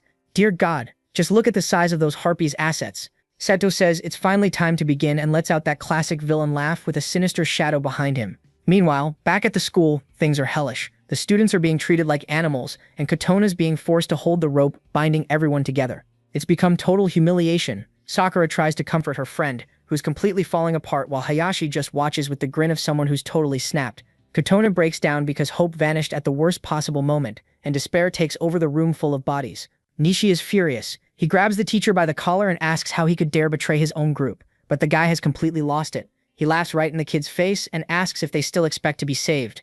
The sick bastard tells him to face reality. The world is over and hope is dead, since in the end everyone becomes monster food. Look at this lunatic's face. He says he just wants to have fun before he dies, and the girls are horrified by the disgusting things he's saying. Nishi boils with rage and draws back his arm ready to beat this trash to a pulp, nearly smashing the teacher's face in. But R grabs his arm right away and says fighting this worm is a waste of time. He also makes it clear they can't take this maniac with them. Sakura doesn't understand any of it, but then Nishi drops the bomb on everyone and says the phone is fixed and they found a village of survivors. The girls cry with joy seeing that there's still a glimmer of hope. The teacher goes into shock. Tied up on the floor, he begs them not to abandon him, swearing that he's learned his lesson now. But the girls only look at this coward with disgust. The MC says they'll decide the guy's fate later because right now the focus is something else. But out of nowhere, a bizarre digital symbol appears in the sky. What the hell is that? Everything starts melting into binary code outside the window, and Rakuto realizes the synchronization still isn't over. Even the ground beneath them starts to shake. The MC runs to the window and sees new data pillars falling all over the city. It's bizarre. Monsters are appearing out of nowhere right in the middle of the street. They're popping up all over in front of the school. Nishi realizes that the nightmare from the first day is repeating itself, and Sakura freezes, remembering how it all began. She doesn't understand why since all the cell phones were fried. Kotone asks our boy what to do while a winged creature tears across the sky. A harpy shatters the window and bursts in immediately, cornering one of the girls as chaos erupts in the classroom, and Nishi realizes things have gone completely to hell. Teishi is already gearing up for a fight, and our boy gets ready to face death again, declaring that there's no way he's dying before smashing the harpy's face in with the pipe. But the army outside is insane. Just look at the size of that horde coming in. Teishi doesn't waste any time either, and decks a goblin with one punch. The squad meets up in the middle of the stairs and Isis shows up in a panic, apologizing for losing the rest of the group. But there's no time for tears. Look at that goblin popping out of the window right behind him. Neishi immediately tells him to focus on surviving, and blows the monster's head off with a perfect arrow shot. But now the danger is coming from above with that crazy harpy diving straight at Kotone. The thing swoops past in a dangerous dive. Even our Sakura gets caught up in it, freezing on the spot when she sees the size of that thing's teeth. The metal pipe cuts through the air and Rikudo blows the harpy's head apart with one clean strike. He asks if Katone is okay, and she turns bright red. But she gets suspicious because the creatures seem to be avoiding her. Nishi warns that the floor below is hell, and just look at the situation, there's a horde of monsters coming up the stairs. With no other option, our boy decides they have to go up. He tells everyone to run to the roof right now, and the whole squad starts sprinting up the stairs. Meanwhile, we see someone else's perspective, running down another hallway out of breath. This kid is running with a giant spider stuck to his foot. Out of nowhere, a system screen pops up asking if he wants to become a hero. He glitches out hearing a voice and clicks yes, so he won't die. The system processes everything and generates a magic sword while he feels an absurd surge of power. And when the spider attacks with everything it's got, he simply slices the monster in half. The guy just stands there, trying to understand how he suddenly turned into an RPG hero. The kid is in shock at his own power and the girls are already treating him like a god. It's the dream harem in the middle of chaos, bro. Nishi says he's number one and the hero swears total protection, but it's all nothing more than a hallucination. and in reality the poor guy is being devoured while swearing he'll save everyone. In another hallway, the friendship is over. One girl abandons the other to the slime because her friend tried to sell her out to the teacher and tells her to die while a minotaur appears right behind her. The minotaur doesn't care about the drama and swings its axe, slicing the girl in half, while her friend dies laughing in the middle of the slime. The silence in the hallways is eerie, but inside the bathroom he's still tied up, swearing he'll create a paradise just for himself. But then the door opens and Enomoto appears, calling the guy a cockroach for still being alive, and just look at this survivor's nerve, asking if he has a dream. The guy starts rambling about a perfect life and a happy family. Enomoto says she wanted to grant a wish, but since he dishonored her, she decided to show all her talent when settling the score. The teacher is desperate, begging for forgiveness, but she doesn't want to hear it, and immediately slashes his chest, leaving the guy bleeding on the floor while she laughs. She explains that he's going to pay for everything while shadows start rising from the blood. How bizarre, with the souls of the others coming back to drag the coward away. Uyama begs for mercy, but Enomoto has already snapped, laughing as she watches the blood flow. Debt paid. Rikuto finally spots the rooftop door, and Nishi asks what the plan is. We'll figure it out on the spot, and when he opens the door, he finds Saito waiting, and Nishi celebrates that the guy is alive, but with a sinister shadow behind him, he says the actors have gathered and announces that he's been waiting for our boy. Saito thanks everyone for escorting Kotone, and Nishi asks if he hit his head, but Rikuto feels that something is off, while Saito puts on that whole villain act. Then this giant skull emerges from his shadows and the people in the back panic. Nishi realizes it's an RPG lich and doesn't understand why the thing is protecting that coward. The guy explains that he let the monster use his body to gain this so-called summoning system. Saito says it's none of their business and immediately starts summoning some bizarre thing. A data pillar falls from the sky, destroying everything, and Rikuto can only stare at the devastation. Harpies and goblins start coming out of the light, and in seconds the rooftop is packed with monsters. Pure fear. Sakura and the blonde guy feel like their brains are frying at the sight. For our boy, the atmosphere is identical to the day the apocalypse began. And then Saito snaps, shouting that now he's the one in charge. Saito is acting like he owns the whole world, and says that for now he only controls these weak creatures, but soon he'll be commanding elite monsters. He looks at the city in flames and says that with him around, no one needs to be afraid of anything anymore.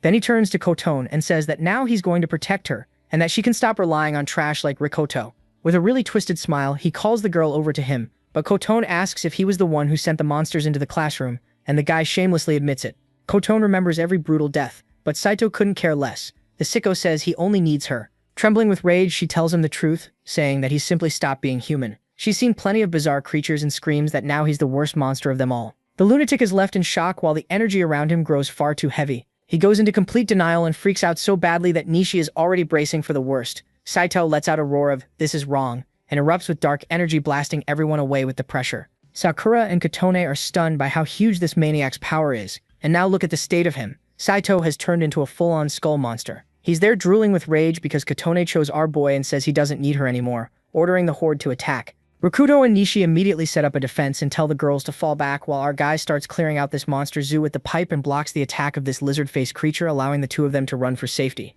Sakura screams in desperation, warning that there's a creature behind Kotone. Our boy appears and stops the blow with the pipe. Holding his ground, he gets thrown away. Kotone freezes, seeing Rikuto get slammed into the wall. Nishi and Takeshi try to help while the girls run to help the MC. Kotone and Sakura run to help him and find our boy completely battered, bleeding, and slumped against the wall. Out of nowhere, Rikuto's mind drifts somewhere else, and he finds himself back in his own room. He has no idea what's going on until he notices someone entering the room. It's Kaito, his trash brother, showing up with that mocking little grin. Meanwhile, in real life, Kotone is in tears, begging him to wake up, holding him like it's the end. Sakura and Ice can only watch in shock, convinced the protagonist is done for. Nishi tries to hold back the horde but panics when he sees Rikuto unconscious. A lizard jumps in to attack, and Takeshi intercepts it with a huge punch. The kid freezes, and the former bully tells him not to give up. He faces the monsters while thinking of Rikuto, and that gives the archer a boost. Seeing this tough guy protecting everyone like this is insane. Nishi pulls himself together and immediately takes aim at the next target. Nishi remembers that Rikuto was never the type to give up, and fires another arrow to open a path, while Ice goes all out, but the skull creature announces that the MC's heart has stopped. Then they remember that Kotone wanted to be a doctor before this hell began. She looks at Rikuto lying on the ground, and Sakura instantly turns red when she sees the scene. Kotone starts mouth-to-mouth resuscitation, determined not to give up on him. If it was only the impact that stopped his chest, there's still a chance. Sakura sees Kotone trying to save the protagonist and decides that she needs to act too, but she's out of dynamite. She explains that the creature is a lich, an elite undead, and realizes that Nishi and Takeshi won't last much longer on their own. That's when she finds the badly bent metal pipe on the ground and decides to test a new technique with it. The skull monster is just standing there watching the chaos, not understanding why Rikuto is so important to these kids. But then he gets an arrow to the face to cure his curiosity.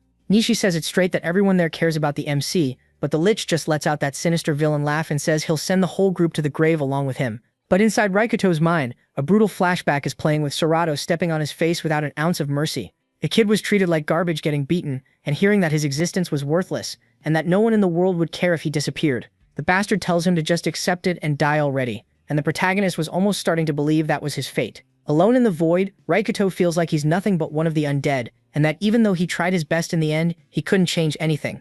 He's ready to become a soulless body, but out of nowhere, someone grabs his hand tightly. It's Kotone, telling him that he's not alone anymore and that a whole team is waiting for him. She calls him by his childhood nickname, and our boy can't hold back anymore and lets a tear fall. Serato, standing there in the background, even looks confused by the change. Raikuto admits that before he didn't care if he died, but now he finally has a place to return to. In the past, he stood up to his own brother and charged at him without a shred of fear, throwing a punch straight into the idiot's face.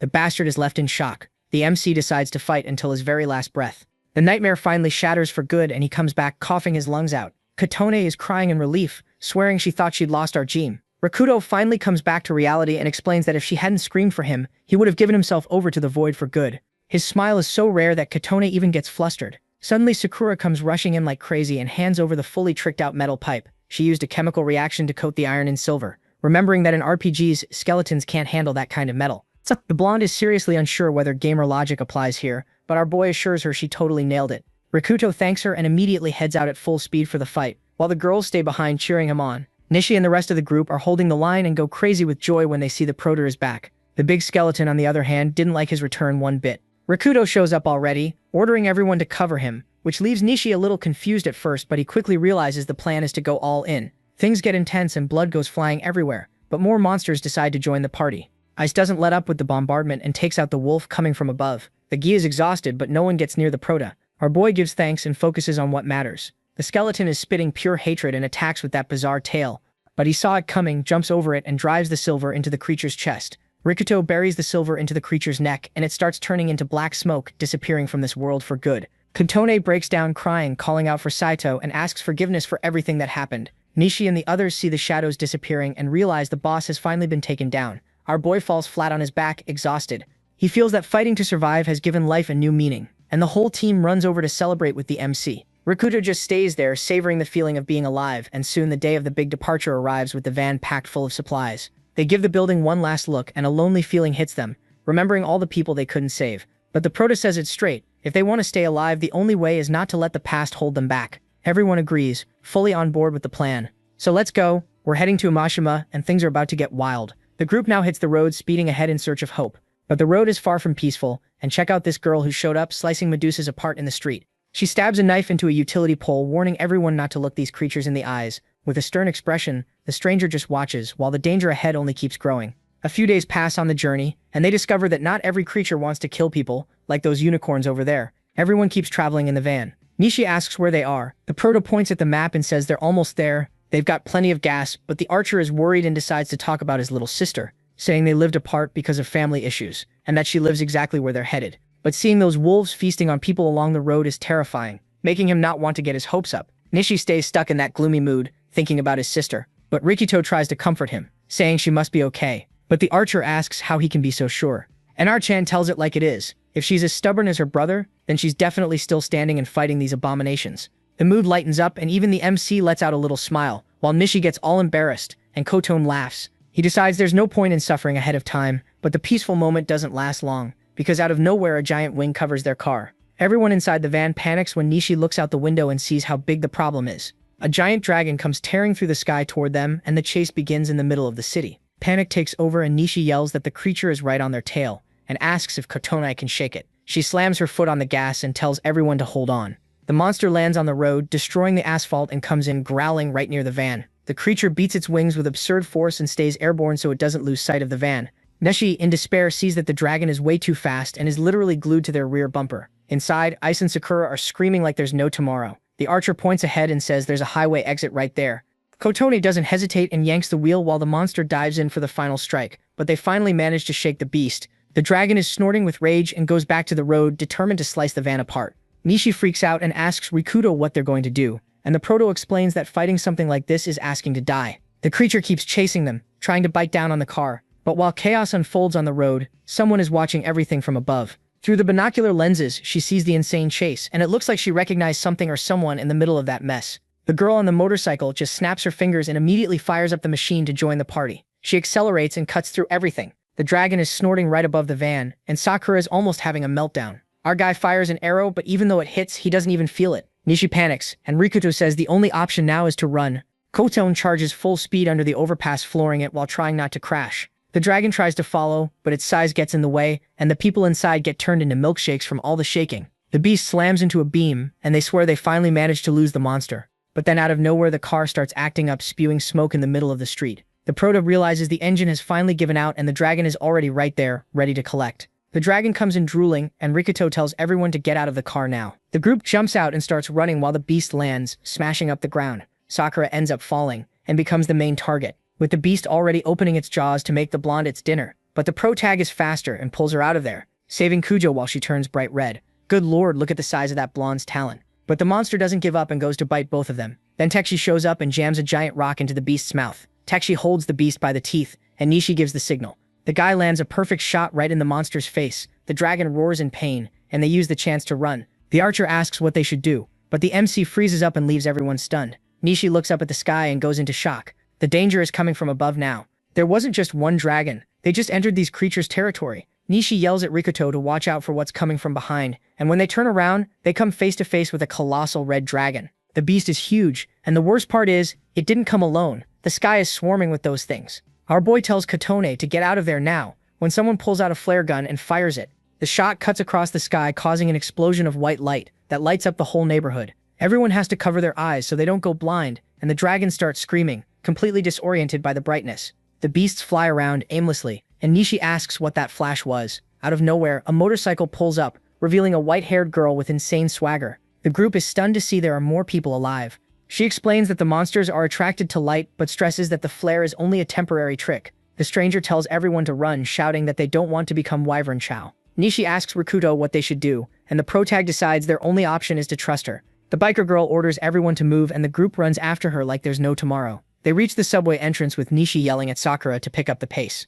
A red wyvern dives down in a fury at the blonde and almost chomps the poor girl before she throws herself into the station. She collapses on the ground, gasping, feeling like she's been given a second life. But their savior is already down there with a pissed-off look on her face and says her whole plan went out the window because of those idiots who came by car. The biker girl tears into the group, calling everyone idiots for attracting the monsters with the engine noise. The protag keeps that calm smile and just thanks her for saving their skins. She clicks her tongue and looks away, but then tells them to follow her if they want to stay alive. Our boy agrees, and the group heads into the darkness of the subway right behind the motorcycle.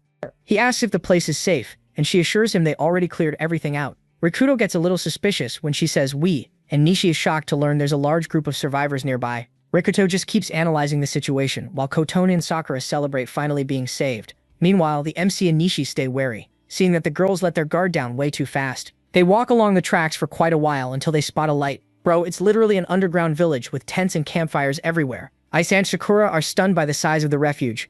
The group climbs onto the platform to join the survivors, but the archer feels that the atmosphere there is really strange. Looking around, Nishi sees that the mood is really tense. Out of nowhere, someone shouts Ginkgo's name and 3 brutes show up to corner her. The leader immediately grabs her coat and starts chewing her out in front of everyone. He calls the girl a brat with an attitude and asks if she wants to become the group's rice cooker. The piece of trash raises his fist to hit her, but Rikuto stops the punch in midair. Rikuto snaps out a sharp stop, and the brute is left confused, trying to figure out who this red-eyed lunatic is. Our boy squeezes his shoulder so hard that the guy backs off immediately. He asks who they are, while Kotone and Sakura can only watch with their hearts in their throats. The guy completely loses it, calling the group rebels and orders his goons to settle it with knives. But then someone tells them to stop immediately, and the whole group freezes when this new big shot arrives. This guy Hizaki asks what the point of rules is if they themselves don't follow them, and gives a little smile like he's hiding something. He apologizes for his underling's rough welcome and explains that the guy is just worked up because of the last hunt. The redhead immediately realizes they were trying to reach Amashima and offers mutual help so everyone can make it out alive.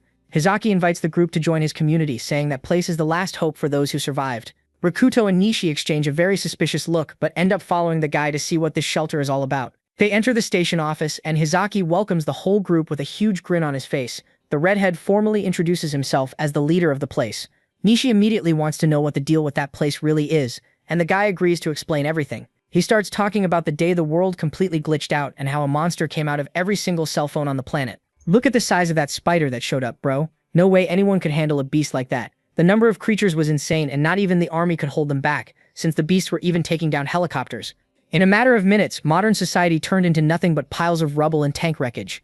Hizaki goes on to say the rumors are even worse, and that giant fairy tale dragons appeared out of nowhere, wiping out the entire military in a single day.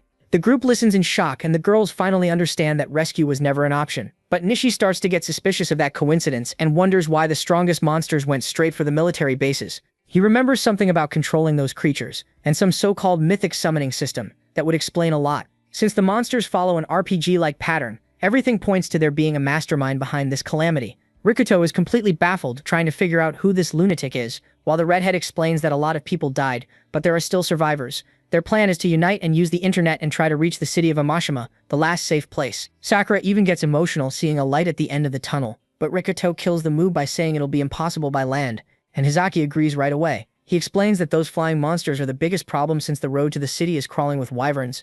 If they attack from the sky in a pack, it's total game over. Hizaki explains that going underground is also a suicide mission because a giant worm is patrolling the tunnels and the creature hates light, which is what keeps the station safe. Sakura is practically tearing her hair out in despair. But then Hizaki says they have a plan to turn things around, and everyone wonders whether he's actually being serious. He explains that his group has been working hard every day and invites our boy to join forces with them. With not many options, Rikuto ends up accepting the offer, and the rest of the group agrees right away. Hizaki immediately starts dividing everyone into groups and says their job will be hunting. But then the silver-haired girl interrupts, questioning the decision. The redhead reflects and decides the newcomers will go hunting. She complains that the job is far too dangerous, so she tells them to go dig instead. She says they already have more than enough people for cooking and that digging is way too physically demanding for the girls. The girls are stunned and Kotone admits she'd much rather stay in the kitchen. Then Ginko calls the boys over for the mission, formally introducing herself as a hunter. Nishi asks what the deal is, and she explains that they'll have to make up for the losses.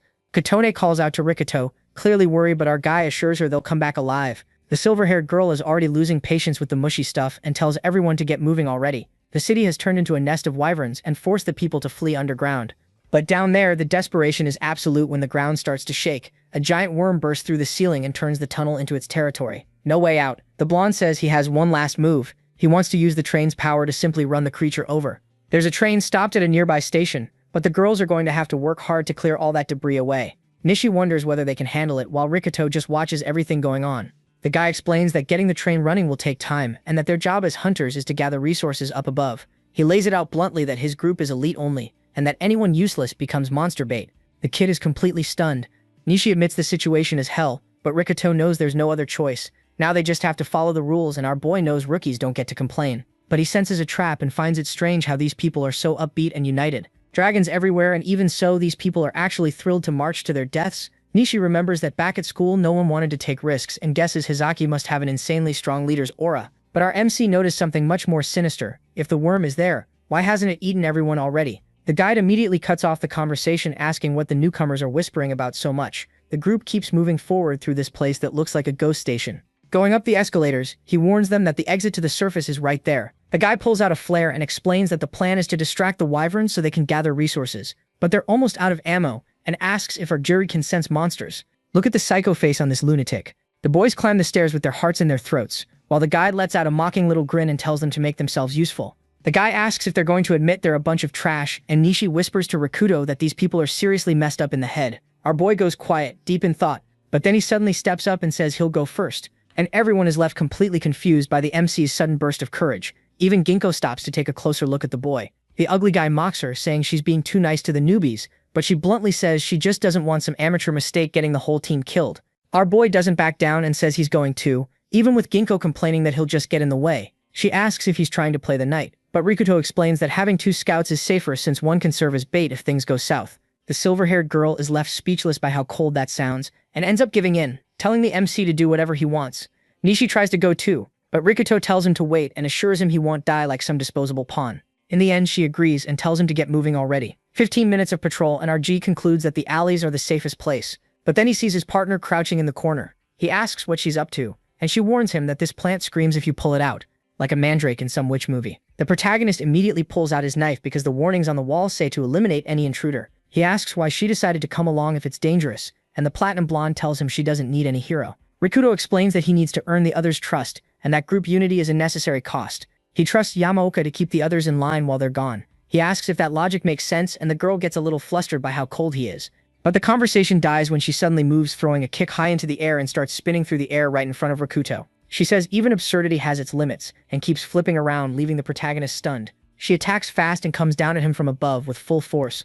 Our boy blocks with the pipe, but her agility is on another level. Rakuto realizes she's fast but has absolutely no technique. He lets his guard down and gets grabbed by the collar. He's slammed to the ground in the blink of an eye with a knife pressed to his neck. Like I said, you're weak. She says it straight to our boy's face, and then takes off. The platinum blonde starts climbing the building with absurd agility. Dear Lord, look at this ninja. The platinum blonde takes off, leaping across rooftops and leaves Rikuto on the ground, stunned by the humiliation. From above, she tells him he's dead weight, while he shouts that going alone is suicide, but the girl just smirks mockingly and tells him to knock her down first. She tells him to go back to the station and disappears, leaving the MC there alone, processing the rejection. On another rooftop, she pulls out binoculars and spots 3 giant dragons. That's when even her swagger disappears. Fuyus is up there on top, checking the map, convinced the dragons are easy to avoid as long as she keeps her distance. She decides to retreat but wants to stop somewhere and grab an item first. Even while jumping around, she keeps bragging, saying it was great to get rid of dead weight like Rikoto. The girl slips into an alley to take a shortcut but suddenly feels that something is wrong.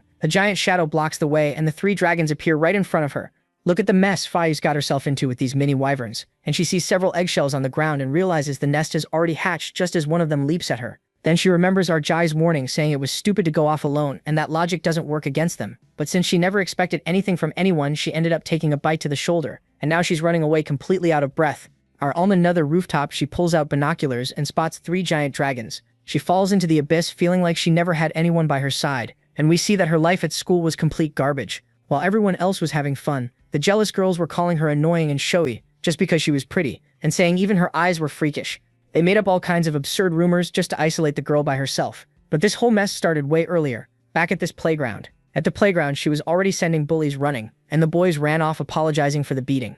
But when she tried to help the people who were on the ground, even they treated her like a monster. Seeing everyone run away from her, she accepted that she was a weirdo. Nobody wanted around. Back in the present, she's lying there on the ground swearing she'll never need anyone to save her. But she remembers the promise that she'd find a real friend while those creatures come down on her to finish everything. The creatures come in drooling, ready to deliver the final blow, and Fuyus had already accepted that she was going to die alone. But then, out of nowhere, a foot appears in the panel and Rakuto arrives, clearing the track with one perfectly timed strike. She goes into total shock. She asks what he's doing there, but the protag just tells her to stay still and not move.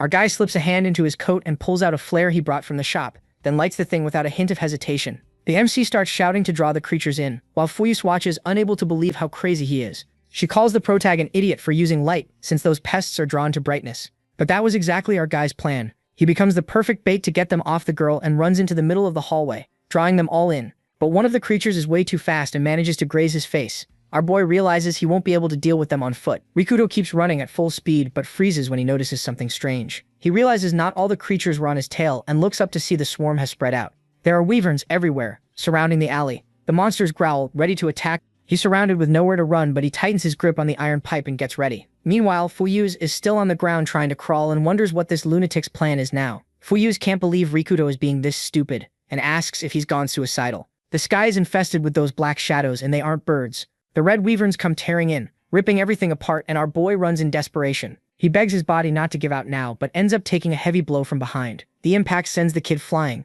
With his legs locked up, he wonders if this is the end. Rikuto stands frozen with death right in front of him, but the wyverns don't waste any time and move in for the kill. Our boy just stays there, face down on the ground. He lets out a smile and says it's checkmate. The game is over. Out of nowhere, a bizarre flash explodes between the buildings, and the light tears across the city sky. Fuyawasa has no idea what's going on. She curls up as the wind nearly rips her from where she is, and stays frozen there, feeling the blast's impact. Fuyusi is stunned by the deafening noise and rushes into the alley with a shit, looking for the MC. The silence after the explosion is bizarre. When she finally reaches the spot, she sees the wyverns are done for, but Rikuto is sprawled on the ground.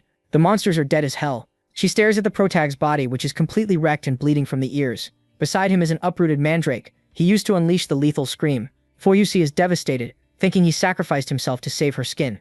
The MC slowly opens his eyes and tries to sit up, realizing he's still alive. Fuyusi nearly jumps back in shock while stammering, unable to believe what she's seeing, and lets out a scream that echoes through the neighborhood. She asks how he's still breathing, but Rikuto can't hear a single thing, and she panics when she sees the blood running down. Our boy's plan was insane, because he blew out his own eardrums to tank the plant. The flashback shows the sacrifice to escape the plant's deadly scream. And Faiz is in shock seeing that the kid is completely insane. He looks at her without hearing a thing. The girl freaks out, calling him crazy, and helps support our boy as he walks. She doesn't understand why he went so far for a stranger, but Rikudo is in total silence and she just accepts that she'll have to bear that burden. They make their way out of that filthy alley while the narrator questions why the hell this apocalypse even started. Rikudo still has that blank look on his face, and the girl wonders if she can finally tell him the whole truth. She remembers a cross necklace while the city outside is still a living hell. They reach the building, hearing screams about baby wyverns. Then two survivors show up, and one of them is practically losing it. The blonde guy with the scar, Ijima, says their hunting method is going to change now, and he immediately congratulates the kid on a job well done. Ijima gives Rikudo a hard slap on the back, and Fuyuse complains that the kid is already all banged up. People comment on how he's always reckless, but the protag can't even hear, so he just accepts the silence. 2 weeks later, the group becomes the elite of the place. Ijima leads the searches with flares. They haul the supply cart through the middle of the monsters, and Nishi keeps them safe with his bow, while Ijima clears the way with his staff. Even the platinum-haired girl has let her guard down, and now fights alongside our guy. Look at the sync between this duo as they tear through wyverns, while Katon and Sakura work their asses off digging to keep the base running. Every day is worse than the last, but seeing everyone resting together gives some hope. Overhaul, but the protag feels like something is wrong. A heavy atmosphere hanging over the survivors. He doesn't know where this bad vibe is coming from, and while walking with Nishi, my boy asks if his hearing has gone back to normal yet. Rikuto admits it's getting better, but he's still half deaf. Nishi sighs, wondering how long this rat-like life is going to last, while the MC has no answer. But look at Nishi getting startled by a scream right nearby. It's Fuyusai being surrounded by some girls, and one of them tries to force her to drink something. The platinum-haired girl knocks the cup away. The girl starts completely losing it, screaming that Fuyusa's presence only reminds them how useless they are. Nishi runs over to help, but Fuyusa just gets up and says it was nothing. Nishi realizes she's just like Rikuto and hides how he feels. Rikuto notices something strange because Ijima and the upperclassmen are laughing for no reason while everyone else looks like they're at a funeral. He asks what's going on, and Nishi remembers that Hizaki guy gives bonuses to the top performers. Suddenly Fuyuse calls the protagonist over to talk, and Nishi freezes, thinking a confession is about to happen. At the excavation site, Sakura finishes wrapping Kotone's leg, and the two of them can't stop praising how that Hizaki guy is an angel. Hizaki shows up saying that excavation work is way too hard for girls. With that saintly little smile, he says he's transferring them both to the kitchen, and Sakura celebrates like she just hit the jackpot. But Kotone isn't buying it. The people around them look at them with a weirdly pitying expression, while the upperclassmen watch the path with the look of people who know something. The two head back to the shelter and find Rikuto and the rest of the group waiting. The MC immediately asks what Fuyuse wants to talk about, and she decides to get straight to the point. Fuyuse says she knows the truth behind the Great Calamity, and Nishi nearly falls over from the shock. She says she's almost certain about its origin, and that there's a man behind it all. The bastard's name is Kurogane Surato. Look at the terror in Rikuto's eyes. As the culprit's name echoes through the shelter, Nishi finds out that the MC has an adoptive brother. Our boy tries to say that's all in the past, but Kotone clearly remembers how that piece of trash used to walk all over him. Rikuto asks what she meant by Surato being involved in the end of the world, and she admits she doesn't know everything, but she's sure he's at the center of this disaster, and says it was because of that man that everything happened to her mother. Then the mood shifts and we go back in time, 1 week before the calamity to an ordinary day. Fuyuse was just chilling at home, playing on her phone, complaining that those guys had shown up again. Slimes, golems, and wyverns that had killed her several times, but by now she had memorized every pattern and weakness they had. Slimes hate fire, so she goes in burning everything down and explains that even golems have a secret. Their weak point is the E on their forehead. Wyverns, meanwhile, are drawn to any kind of light, which makes it better to just avoid fighting them. Then the flashback cuts to Surato visiting Yukina in the hospital and talking about some kind of mythical summoning system. He praises her intelligence and offers her the best hospital possible. When she stays cold and says nothing, he decides to leave, saying her files are already enough. The Surato walks off saying he's the one who will change the world, and leaves Yukina there in total silence. In the hallway, he passes by Ginkgo without even noticing the girl. She enters the room, wanting to know who that pushy guy was, but her mother brushes it off and says he was just a visitor. But right after that, she asks whether Ginkgo went to class today. The girl freezes and admits she didn't. She says the classroom is full of idiots and it's boring. Her mother bluntly tells her that with that attitude she'll never make friends, and ends by making a funny face to try to get a smile out of her daughter. Ginkgo says friends are just a hassle, and that she's perfectly fine on her own. But Yukina tells it like it is, asking why she always helps people in trouble. Then, her mother says she has a huge heart, and that one day she'll find someone who truly understands her. She assures her that soon she'll have a great friend. To change the subject, the girl brings up the game her mother created, that MSF's thing, and says she finally soloed the Northern Region boss, which leaves Yukina stunned, since she designed that stage to be a nightmare. The game has no levels or magic, just pure strategy using everyday items. Ginkgo brings up another topic while we see the hospital from the outside, asking if the game Sylvia was based on her. She says the game is amazing, but it's incomplete, and gets curious about what the ending would have been. But her mother stays mysterious and says it's an industry secret, leaving the girl annoyed. All she wanted was to enjoy the time she had left with her mother, but fate had other plans for the world. Then one day, without warning anyone, the real apocalypse finally arrived. The world turned into an RPG lobby and Ginkgo freezes as dragons and ogres start appearing out of nowhere. Everything is on fire. The whole place turned into a slaughterhouse with monsters devouring and burning people without mercy. Ginkgo is left in shock. She sees the phones lying around where the monsters came from, and she notices something bizarre. She knows these creatures from the lizard to the harpy because they're from the game her mother created. The shock hits instantly when she remembers her mother, but she immediately runs off to try to find her. Only a scream cuts her off. Goblins cornering the girls. Good lord, look at the luck on these survivors. She remembers people like that calling her a freak and thinks about just walking away. But her mother's advice speaks louder. Then the goblins notice there's one more person there. One of them immediately leaps at her with a club in hand, and our girl feels that the bloodlust is real now. But she's already soloed thousands of these in video games, so she lands a perfect kick right in the creature's balls. The creature drops, drooling, and she immediately charges at the rest. The creature is strong, but its stamina is human, so our girl takes advantage and wears the punk out. She dives straight at another one and locks the goblin's neck in a brutal rear naked choke until the creature finally blacks out. But when she finishes clearing them out and looks around, she realizes she didn't make it in time to save the girls. She quietly apologizes, heart in her throat, holding the knife as she stares at the blood on the floor. The trail of blood doesn't stop, and she keeps moving, seeing that the city has turned into an all-you-can-eat buffet, with three-eyed wolves and slimes devouring everyone. Our girl reaches the hospital on a prayer, and barges in already slicing up a lizard man. The hospital is pure chaos, full of dead creatures, and she keeps running in desperation. She bursts into the room calling for her mother, but finds only emptiness and the curtain blowing. The room is intact, without a drop of blood, leaving G totally confused. She hears some grumbling coming from the closet and opens the door, coming face to face with her mother, who's in there typing and cursing Serato. The woman explains that her PC is the only one left and gets startled when her daughter yells for them to get out. Ginkgo holds out her hand, but the old lady is at her limit. She insists there's something important she has to finish, but Ginkgo warns that they'll be devoured if they stay there. Her mother finally agrees and says she can't die there, but out of nowhere, something huge crashes through the wall, destroying everything with a monstrous claw. The two of them are stunned by the creature's size and realize it's a giant scorpion. Ginkgo recognizes the monster as a sub-boss from the game, but then the creature stomps her laptop to pieces. My PC, the old lady screams in despair, while her daughter draws her knife to protect her. It's now or never. Ginkgo tells the old lady to stay calm and leave it to her while she analyzes the giant scorpion. She remembers that this creature was a nightmare in the game, but knows it has a weak point right in its shell. But if she misses her strike, the tail will pierce her chest, and she looks at her mother, who won't stop coughing. The woman apologizes for being a burden, and Ginkgo realizes escape is impossible. She tightens her grip on the knife and charges just as the pincer comes tearing through the floor. The creature attacks, and Ginkgo tries to counterattack with the perfect timing she learned in the game. But she steps wrong on a rock, and the plan falls apart instantly. She does manage to drive the knife in, but it wasn't deep enough. The pincer comes like a truck and crushes the poor girl with full force. She coughs up blood, and I wouldn't be able to handle that. The stinger rises to finish her off and comes down like lightning toward Ginkgo.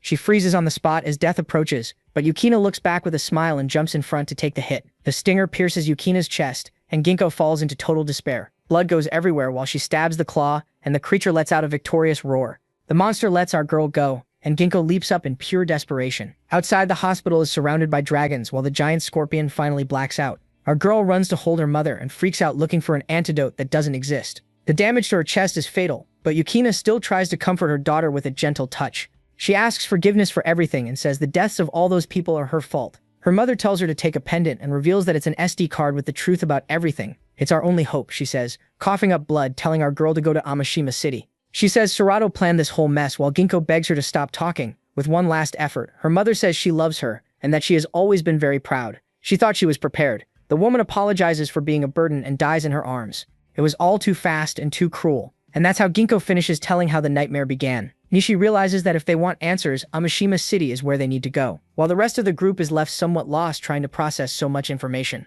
She says they don't have to believe her if they don't want to, but Rikudo says plainly that he trusts her, and that they'll go together. Ginkgo is left speechless by our protagonist's attitude. She lets out a sigh and says he's an idiot with way too soft a heart. Meanwhile, in some office, we see a blue notebook on top of the desk. Hizaki and Ijima are having a little chat, and the redhead says everyone is making excellent progress. But just look at that villain face. The guy talks about bonuses in a sinister tone.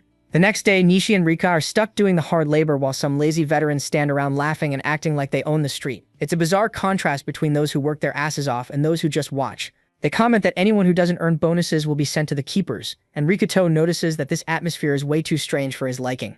The weird thing is that with so many rotten people gathered together, order is still maintained without any fights and with equal rations for everyone. To Rikuto, this place seems ideal for some, but he still has that nagging feeling about Ginkgo. A scream interrupts his thoughts, and they come face to face with the upperclassman harassing one of the girls. Our boy realizes this kind of trash happens there all the time. Nishi calls him over to put a stop to it, and Rikuto immediately tells the guys to let the girl go. The masked freak tries to act tough with him, but the MC's stare is so dark that the guy feels the weight of his aura. The other asshole yells at them not to get cocky just because of the bonuses. Then Yuneda shows up, telling the guys to stop messing up the order, and apologizes to the girl with that fake little smile. She just trembles in fear. The upperclassman takes his lackeys away and says that soon everyone will accept Hizaki's so-called order. Rikuto doesn't understand any of what they're talking about, but when he tries to help the girl, she lets out a terrified scream. Out of nowhere, this old man shows up, shoving our protagonist away and throws himself in front of his daughter while she tries to explain the help. But he says the MC is trash just like the others. Rikuto asks if the guy is the girl's father, and bluntly says he should have been the first one to protect his own daughter. The old man stammers in pure rage, but Sana grabs him, begging him to stop, and says it's okay while her father can only hug the girl and apologize. Nishi tells the protagonist to get out of there, but fear is spread everywhere, and there's a guy near the fire practically having a breakdown from sheer terror of being the next one to turn into a keeper. Kotone shows up with a plate of food and asks if the kid is okay, and gives him that angelic smile. The guy turns bright red and stammers that everything's fine while our girl explains that she helps in the kitchen now. He asks if she really became a cook, and she confirms it.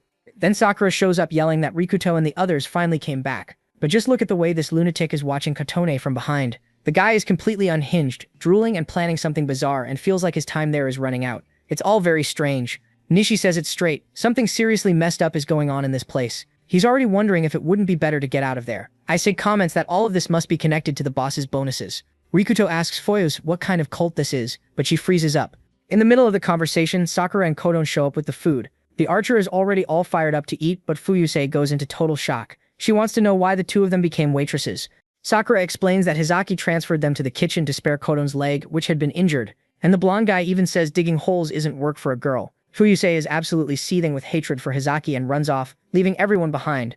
Nishi even tries to call out to the girl, but she's already worked up, desperate to know what this guy is planning and determined to force him to cancel that transfer. But halfway there, she hears laughter and freezes. In another room, Ijima bluntly tells Hizaki that he's a pretty rotten guy for hiding everything from the others. The redhead tells him to be quiet, but the blonde knows no one will show up at dinner time. Then Hizaki explains that they just need to detach the rear cars of the train. Hizaki explains that since the master key disappeared, they need to mess with the wiring. But then the guy pulls the key out of his pocket and starts laughing. He says that what he really wants is to build a beautiful system where everyone helps each other. But Ginkgo bursts into the room by kicking the door open and leaves Ijima completely stunned. She demands to know why they're living like animals in this hole, while that bastard redhead just stands there with that mocking little smile.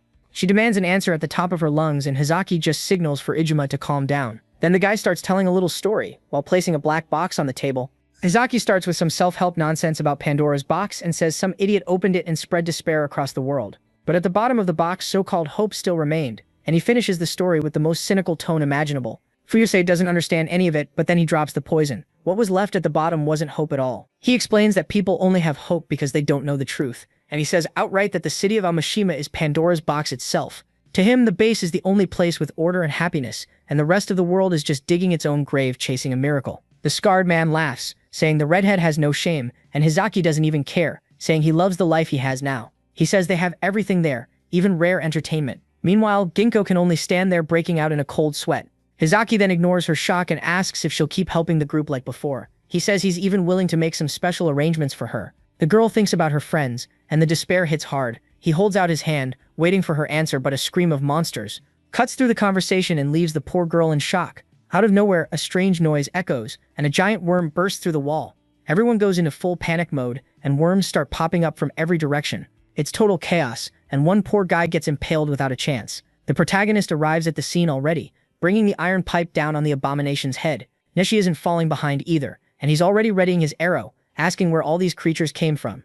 Rikuto realizes that if there are baby wyverns, there are baby worms too, while Sakura tries to run from this bizarre new ecosystem. Katone yells at her to get out of the way, and the sound of destruction reaches the bosses. Ginkgo is stunned by all the screaming and takes off running. Ijima is already getting out of there too, but the redhead stops him to talk about Ginkgo. He says she'll just end up being a burden, and with that psychotic little smile tells the guy to kill her. Ijima thinks the redhead is a psychopath, and the two burst out laughing, but Scar laments it because he wanted to see Ginkgo crying like the others. Hizaki says it can't be helped, and leaves the job to him. Meanwhile, the giant worms are terrorizing the girls, and one of them is already about to grab Sana. But then someone comes flying in with a kick, and Ginkgo lands a perfect punch right in the creature's face. Without mercy, she immediately slices the worm apart. Sana just stands there in shock while the girl faces the rest of the horde and tells her to run to the central gate because it's safe there. Ginkgo tells Sana to get off the tracks now and screams at her to get out of there right now. The girl runs off thanking her, while the platinum-haired girl, knife in hand, stays behind to hold the line. But the worms keep popping up and she realizes she forgot that light doesn't drive these things away. Meanwhile, Nishi and the others are in deep trouble trying not to become a snack. Nishi complains that there's not a single moment of peace in this end of the world. Then Ijima shows up, crushing a worm's head, and Hizaki arrives asking what the situation is.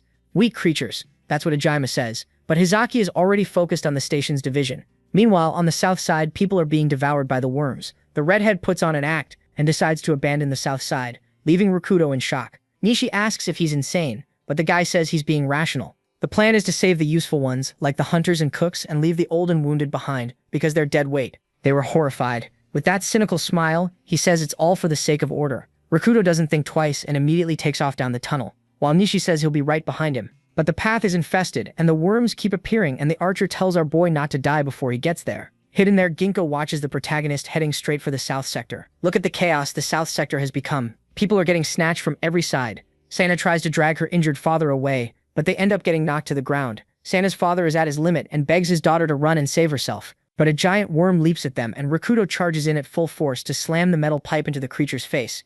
The kid is unstoppable. He tells the two of them to get out of there while he holds things off, but the old man doesn't understand why he came to save them. He says they're burdens and that the natural thing would be to abandon those who are useless, but Rakuto tells it like it is. That's animal logic. Rakuto says it straight. They're still human and helping others is the bare minimum. The heroic moment doesn't last long because everything starts shaking and the ground cracks. Our boy looks back in shock and sees Fuyus running and warning that the place is going to collapse. But the asphalt gives way instantly and swallows the MC halfway there. He falls to the floor below, while Ginkgo desperately tries to reach him. Rakuto is rattled by the size of the hole, while Fuyus grabs his hand and explains that the worms ate away at the place's foundation and says she's going to pull him up. But she realizes the ground is far too unstable for her to hold on alone, and asks the two survivors for help. Right then, a third person appears, saying he'll help. But it's that bastard Ijima, who immediately comes in with a brutal kick to the girl's back. He says his foot slipped while the two of them plunge into the abyss, and just look at the psychotic face on this lunatic. Sana's father is in shock, not understanding what Hizaki's executioner is doing there. Ijima pretends to be upset and asks if they don't agree that it's such a shame. He squares up against the survivors and Sana's father gives in immediately. The coward leaves to report the accident and leaves the two of them lying there on the ground, but the tunnel is collapsing too with rocks falling everywhere. The place has become a death trap, and Nishi panics, calling out for our boy. The ceiling suddenly starts cracking and the archer freezes when he sees the structure giving way. Rocks start raining down on their heads and the guys can only curl up as everything collapses. The tunnel is caving in with the giant worms completely wrecking the foundation. Back at the base, the news reaches Kotone, and the blonde explains that Hizaki confirmed the accident. Look at that little smile on that red-headed bastard in the background. What a piece of shit. Kotone collapses to her knees while her friend tries to swear our boy wouldn't die like that. Suddenly the curtain opens and this bunch of weirdos storms into the tent. Sakura tries to stand up to them, but the glasses-wearing brat just lets out a bizarre laugh. Chaos breaks out, along with cries for help. Within seconds, the two of them are already tied up and gagged on the floor. The nerd grabs Kothon by the hair, saying that since the world is over, they should have a little fun. And the bastard starts by tearing the poor girl's blouse. Good lord. Look at the size of the talon in that neckline. The guy completely lost it. The chubby one doesn't waste any time either and starts tearing Sakura's blouse too. Looks like he really wants to join the breast milk village. These guys are completely lost in their madness, and all Koton can do is call out for Rakuto. The nerd tells her to behave with the face of someone who's never seen a woman in his life. They think that because the world ended and there are no more rules, they can do whatever they want. The brat is completely out of his mind and he's practically licking the poor girl already. So disgusting. A gunshot silences the chatter and the brat freezes when he sees who's at the door. Hizaki asks what's going on in there, while the other chubby guy is already done for, with a hole right in the middle of his forehead. With that same macabre little smile as always, he explains that he understands very well how people lose control when order collapses. The nerd swears it was just a moment of weakness, but he's practically having a breakdown from fear as he crawls on the floor. Then Hizaki presses the gun barrel against his head, and the bastard still has the nerve to say they're just cooks and that they deserve to feel good. Unacceptable. Hizaki explains that order has to be absolute for them to keep being human. He calls the brat a fool and blows his brains out without blinking. Blood even splattered onto the screen. Gross. Animals have no place in his community. The two girls are left stunned, watching the execution from up close. The psychopath even apologizes for the disturbance while other men enter the tent. He says the group's order has been shaken and needs an immediate resolution, and offers the girls as a reward to Ijima and the other veterans. Just look at that guy's little grin.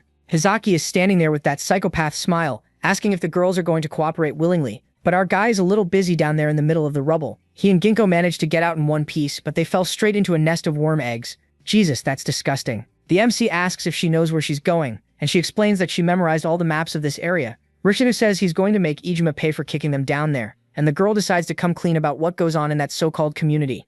Rikudo tells her to keep going while Sana's father cries on the floor, apologizing for being a coward. The guy freezes when the MC shows up alive, unable to believe he came back from the abyss. Rikudo doesn't want to hear any talk and heads straight into the sector where barbarity is running wild. Look at the face of this sicko licking the girl. It's a festival of cowardice with people screaming for help until Kotone and Sakura ask if he came to rescue them. With rewards like these, I'd come back from hell too. Hizaki gives a cynical little smile when he sees Rikudo survived and immediately says the best are receiving their bonus now. The MC asks if this is what he calls order, and tells him in this breast milk village to go to hell. The redhead just lets out a little laugh, saying the boy is far too young to understand the beauty of the system. Rikudo points the metal pipe at the villain, while Hizaki starts going on philosophically about what defines a human being. To him, the answer is order, and with that, the henchmen already jump in to pin our protagonist down. Ijima is there laughing at the immobilized brat, while the other veterans comment that the protagonist is dangerous for having almost dodged a bullet. But they're using Kotone and Sakura as hostages to keep him in check. With talent like that, I wouldn't want to let them out of my sight either. Hizaki gets right up close, lifting our guy's face and starts preaching that he created a utopia where people can be truly human. He even praises Rikudo's reflexes and asks if the boy wants to switch sides. But the MC just lets out a dry laugh and explains that all this so-called order is a blatant lie. While the girls watch in shock, he finishes by saying Hizaki is nothing but a soulless monster. Hizaki really didn't like being called a beast. Ijima immediately kicks the protagonist in the face, so he'll learn to respect the boss. Then the other cowards take the chance to vent their anger on the immobilized boy. Kotone and Sakura fall into despair at the sight, and right then, Ginkgo and the useless teacher appear at the door. The redhead notices the audience has grown, and Ginkgo is left shaken when she sees Rikudo's condition. With a macabre smile, Hizaki explains that all of this is for order, and announces that our guy will be the next keeper of the round. He tells everyone to gather and watch the show. Our guy is there on the edge, realizing things just got serious when a colossal worm rises from the abyss to feed. Total panic. Hizaki explains that the monster only stops when its belly is full, and says it's straight, there's no more talking. The girls scream in despair as they see the kid in the beast's sights.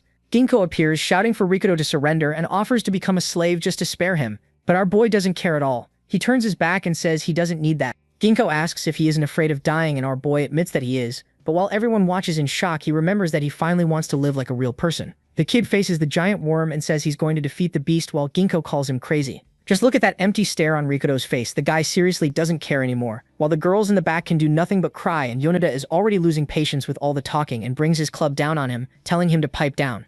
Yomeda doesn't even see where it came from when Ginkgo lands a brutal kick right in the middle of his face. The bastard goes flying straight into the giant worm's mouth, and the damage is massive. Our boy looks back, kind of confused, while the girl remembers her mother and decides to stop fooling herself. Now she's ready to jump into the fight with him, and the protag even mocks her, calling her stupid. But the others are already closing in to make them pay, and Hizaki says, anyone who breaks the rules has no place in his community. Rikudo wastes no time, and swings a heavy blow to clear a path, while Ginkgo comes in, slicing through everyone with her knife, without mercy. The extras are stunned by the two of them and start wondering if they're even human. Then Ijima shows up laughing in everyone's face and tells the cowards to stop shaking. He reminds them that they have the numbers advantage, and that it's only a matter of time before the two of them get tired. One of the brutes takes the opening and lands a heavy blow on our boy, making him lose his balance while Ginkgo screams his name. Another one is already on top of her, asking if she really has time to look away, and she lands a hit that knocks the breath out of him. Now the villain is hyping up the troops to finish the two kids off already. The net is closing in, and the two of them are already at their limit, while Hizaki watches from the sidelines, reloading his gun with that grin of someone who's loving the chaos. Kotone and Sakura fall into despair, seeing the state our boy is in. Sana's father and the rest of the group can only watch with the look of people who've already given up on everything. They don't understand why the MC and Ginkgo are still trying to fight while everyone else just accepts being trampled. Even completely beaten up, Rikudo says flat out that fighting is the only way he can feel truly alive, and that line hits the conscience of everyone just standing there hard. Blood sprays everywhere, and out of nowhere someone yells for them to let him go. The bald guy and Ijima finally manage to wear Ginkgo down, and Hizaki tells Rikudo straight that the ending of this fight was decided from the start. The kid is completely spent. The girls can only watch, tied up and unable to do anything. The blonde guy tells the other veteran to finish off the MC already, but Ginkgo doesn't care about herself at all and only screams Rikudo's name. The enforcer sneers and presses the nail bat against the girl's neck, saying she'll be the group's new toilet, making us sick of this guy while the big guy pins her arms and the psychopath gets ready to pay attention to our girl. But the game changes when a club suddenly comes flying out of nowhere. Ijima doesn't even finish laughing before he takes a smack to the back of the head. The guy glitches out, bleeding and trying to figure out which genius did that. He collapses to the ground while the big guy freezes in shock, still holding Ginkgo. Even Rokuto has no idea what's going on. Look at Sana's father. The guy finally found the courage to defend his own skin. He tells everyone to go to hell, and the other survivors come right behind him with bloodlust in their eyes. It's pure concentrated chaos, with blood flying everywhere because the riot has truly begun, and the veterans are getting the beating of a lifetime. Sana's father asks for forgiveness for taking so long to act. The old man is possessed, crushing those guys without mercy, and shouts that he should have fought sooner, but now he'll protect Sana to the very end. Even the girls are done being punching bags and are smashing bricks into the veterans' faces.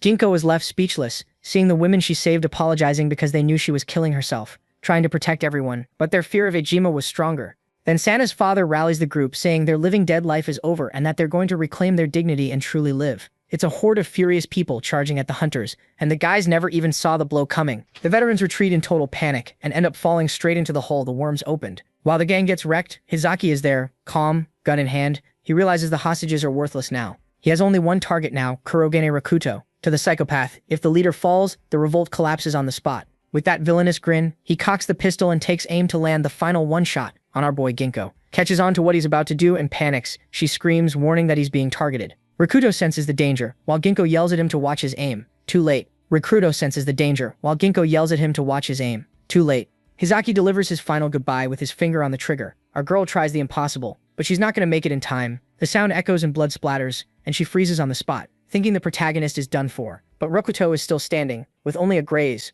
The villain is the one howling, his hand pierced by an arrow, and Nishi emerges from the shadows, asking what this mess is. Nishi makes it clear that he's already chosen Rakuto's side, and the girls are almost crying with joy seeing that backup has arrived. Takeshi is here too, cleaning house, and Isaac shows up right after, beating down the veterans without a shred of mercy. He runs to free the two of them. Afterward, he explains that he saved everyone during the collapse, but that they had to tank some wyverns to make it back to the subway. And Isaac asks what the next step is, and the MC tells him to wipe out Hizaki and the rest of the gang once and for all. The archer agrees immediately, while Takeshi keeps handing out beatdowns. Now it's the moment when the extras finally work up some courage and come reinforce the attack against the veterans, while the gang falls into total panic. Hizaki realizes he's lost, and decides to slip away quietly, leaving his lackey talking to himself. He runs, remembering that the only thing that matters now is the train key. The villain still sneers, asking if it's Rakuto again. Ginko screams for the MC not to let the bastard escape with the key, but Nishi can't take the shot because allies and enemies are all mixed together. The rest can only stand there hoping, scared to death. Good lord, look at how stacked those two are. Meanwhile, Teishi keeps crushing the veterans, and Hizaki asks if the protagonist really thinks he can solo him alone. The guy boasts that his injured hand changes nothing, but the MC says he's going to win. The real one-on-one begins with Rakuto facing down the barrel of the pistol. Our boy charges in with everything he's got, ignoring the danger to close the distance. The villain pulls the trigger without hesitation, and the bullet barely grazes the kid's head. Hizaki keeps that mocking look on his face and says it straight. A gun isn't that scary when you understand how it works. Rikuto focuses completely on the barrel of the pistol, reading every movement of the villain through its reflection. He believes the trajectory is predictable, but the villain explains that the earlier shots were just to study him, like in a game of chess where he already foresaw the ending. And now he prepares the checkmate, aiming exactly where the MC's heart will be. Hizaki pulls the trigger to end it all, and immediately declares checkmate with that little winner's grin. The shot lands dead on, and Ginko falls into total despair, screaming our boy's name. But Rikuto doesn't fall and pushes forward with the iron pipe ready to return the favor. The villain can't understand a thing, completely baffled as to how the MC is still standing. Our boy reveals that he used a piece of concrete to tank the shot. He asks if Hizaki was aiming for his heart, and brings the pipe down with everything he's got to end the conversation. The impact is so strong that the master key flies out of his pocket, and the bastard is sent straight into the abyss. He's done for. Rikuto tells him the game is over for him, and Ginko gets all flustered by the sheer aura our boy is giving off. Hizaki plummets into the abyss, remembering his father saying that order is what separates man from beast. The old man used to say that without rules, people turn into animals and that laws exist to protect that balance. Flashback to our villain's past. While his mother cries her eyes out, the boy already has that dead fish stare, hearing that anyone who breaks order is pure evil. Cut to school, where a blonde bully is humiliating everyone. The teacher tries to intervene, but the kid is the heir of some big shot and threatens to ruin his life before throwing a punch. Everyone freezes, while little Hizaki just watches from afar. But the game changes that night with someone screaming in pain, while they shout that what Hizaki is doing is wrong. And now, as he falls into the abyss, all the guy can do is laugh. In the flashback, Hizaki goes on with that classic villain speech, saying that Rikuto is nothing but an animal in human skin. But just look at the irony. The one who ended up becoming beast food was him, and it was an ugly end, being swallowed alive by the worm. Our boy just stares into the silence below, while the villain's bootlickers go into shock. The uprising finishes off the remaining veterans, and in the middle of the chaos, Ginko retrieves the master key and can't believe it. She looks at Rikuto, who's there, exhausted, but finally free. Ginko explains that it wasn't his fault, and our boy says it straight that he's okay, and decided to live to the very end. The girl turns bright red, calling the MC strong and says he can always come to her whenever he needs to vent. But the cute moment ends in shock when they reach the edge of the hole. The giant worm has simply vanished and left behind nothing but a pile of skeletons. Ginkgo can't make sense of it, since those things aren't supposed to move in the light. Good lord, look at how stacked Kotone is, even in that oversized vest, while she thanks Takeshi for lending her the clothes. Sakura is all flustered thanking the blonde guy, but then everything shakes. Nishi goes pale, asking if it's another collapse, and the missing monster bursts up from the ground. Kotone and the group are left speechless, staring at that purple mouth full of teeth that should not be in the light. Look at the size of that maw. The beast lets out a bizarre roar. Sakura freezes when she sees it's not just the big one, but that it brought a whole litter of hungry babies. The beast is on the loose and it's already making a meal out of everyone. One of the girls tries to run away while the giant worm dives back into the ground. Nishi and Ginkgo can't make sense of any of it, and Sakura says it might be breeding season. Not even the light can hold these things back anymore. The archer asks the MC what to do, and Ginkgo remembers the train is their way out since Hizaki said it was working. Rikuto doesn't want to hear any more talk and tells everyone to get out now that the tracks to Amashima are clear. Nishi steps up to organize the chaos and tells everyone to run for the train before the beast gets them for good. The survivors can't believe they're finally getting out of this crazy cult, and they take off running in the middle of the chaos. Sana helps her father walk, while everyone helps each other so no one gets left behind. Even the cowardly veterans start begging for help, and Ijima is left there sprawled out, getting a taste of his own medicine. The extra calls him trash, but the other guy says that if they leave him there, they'll be just like the villains. The guy still smiles in that bizarre way and swears he'll take control of everything again. Little does he know, dinner has arrived.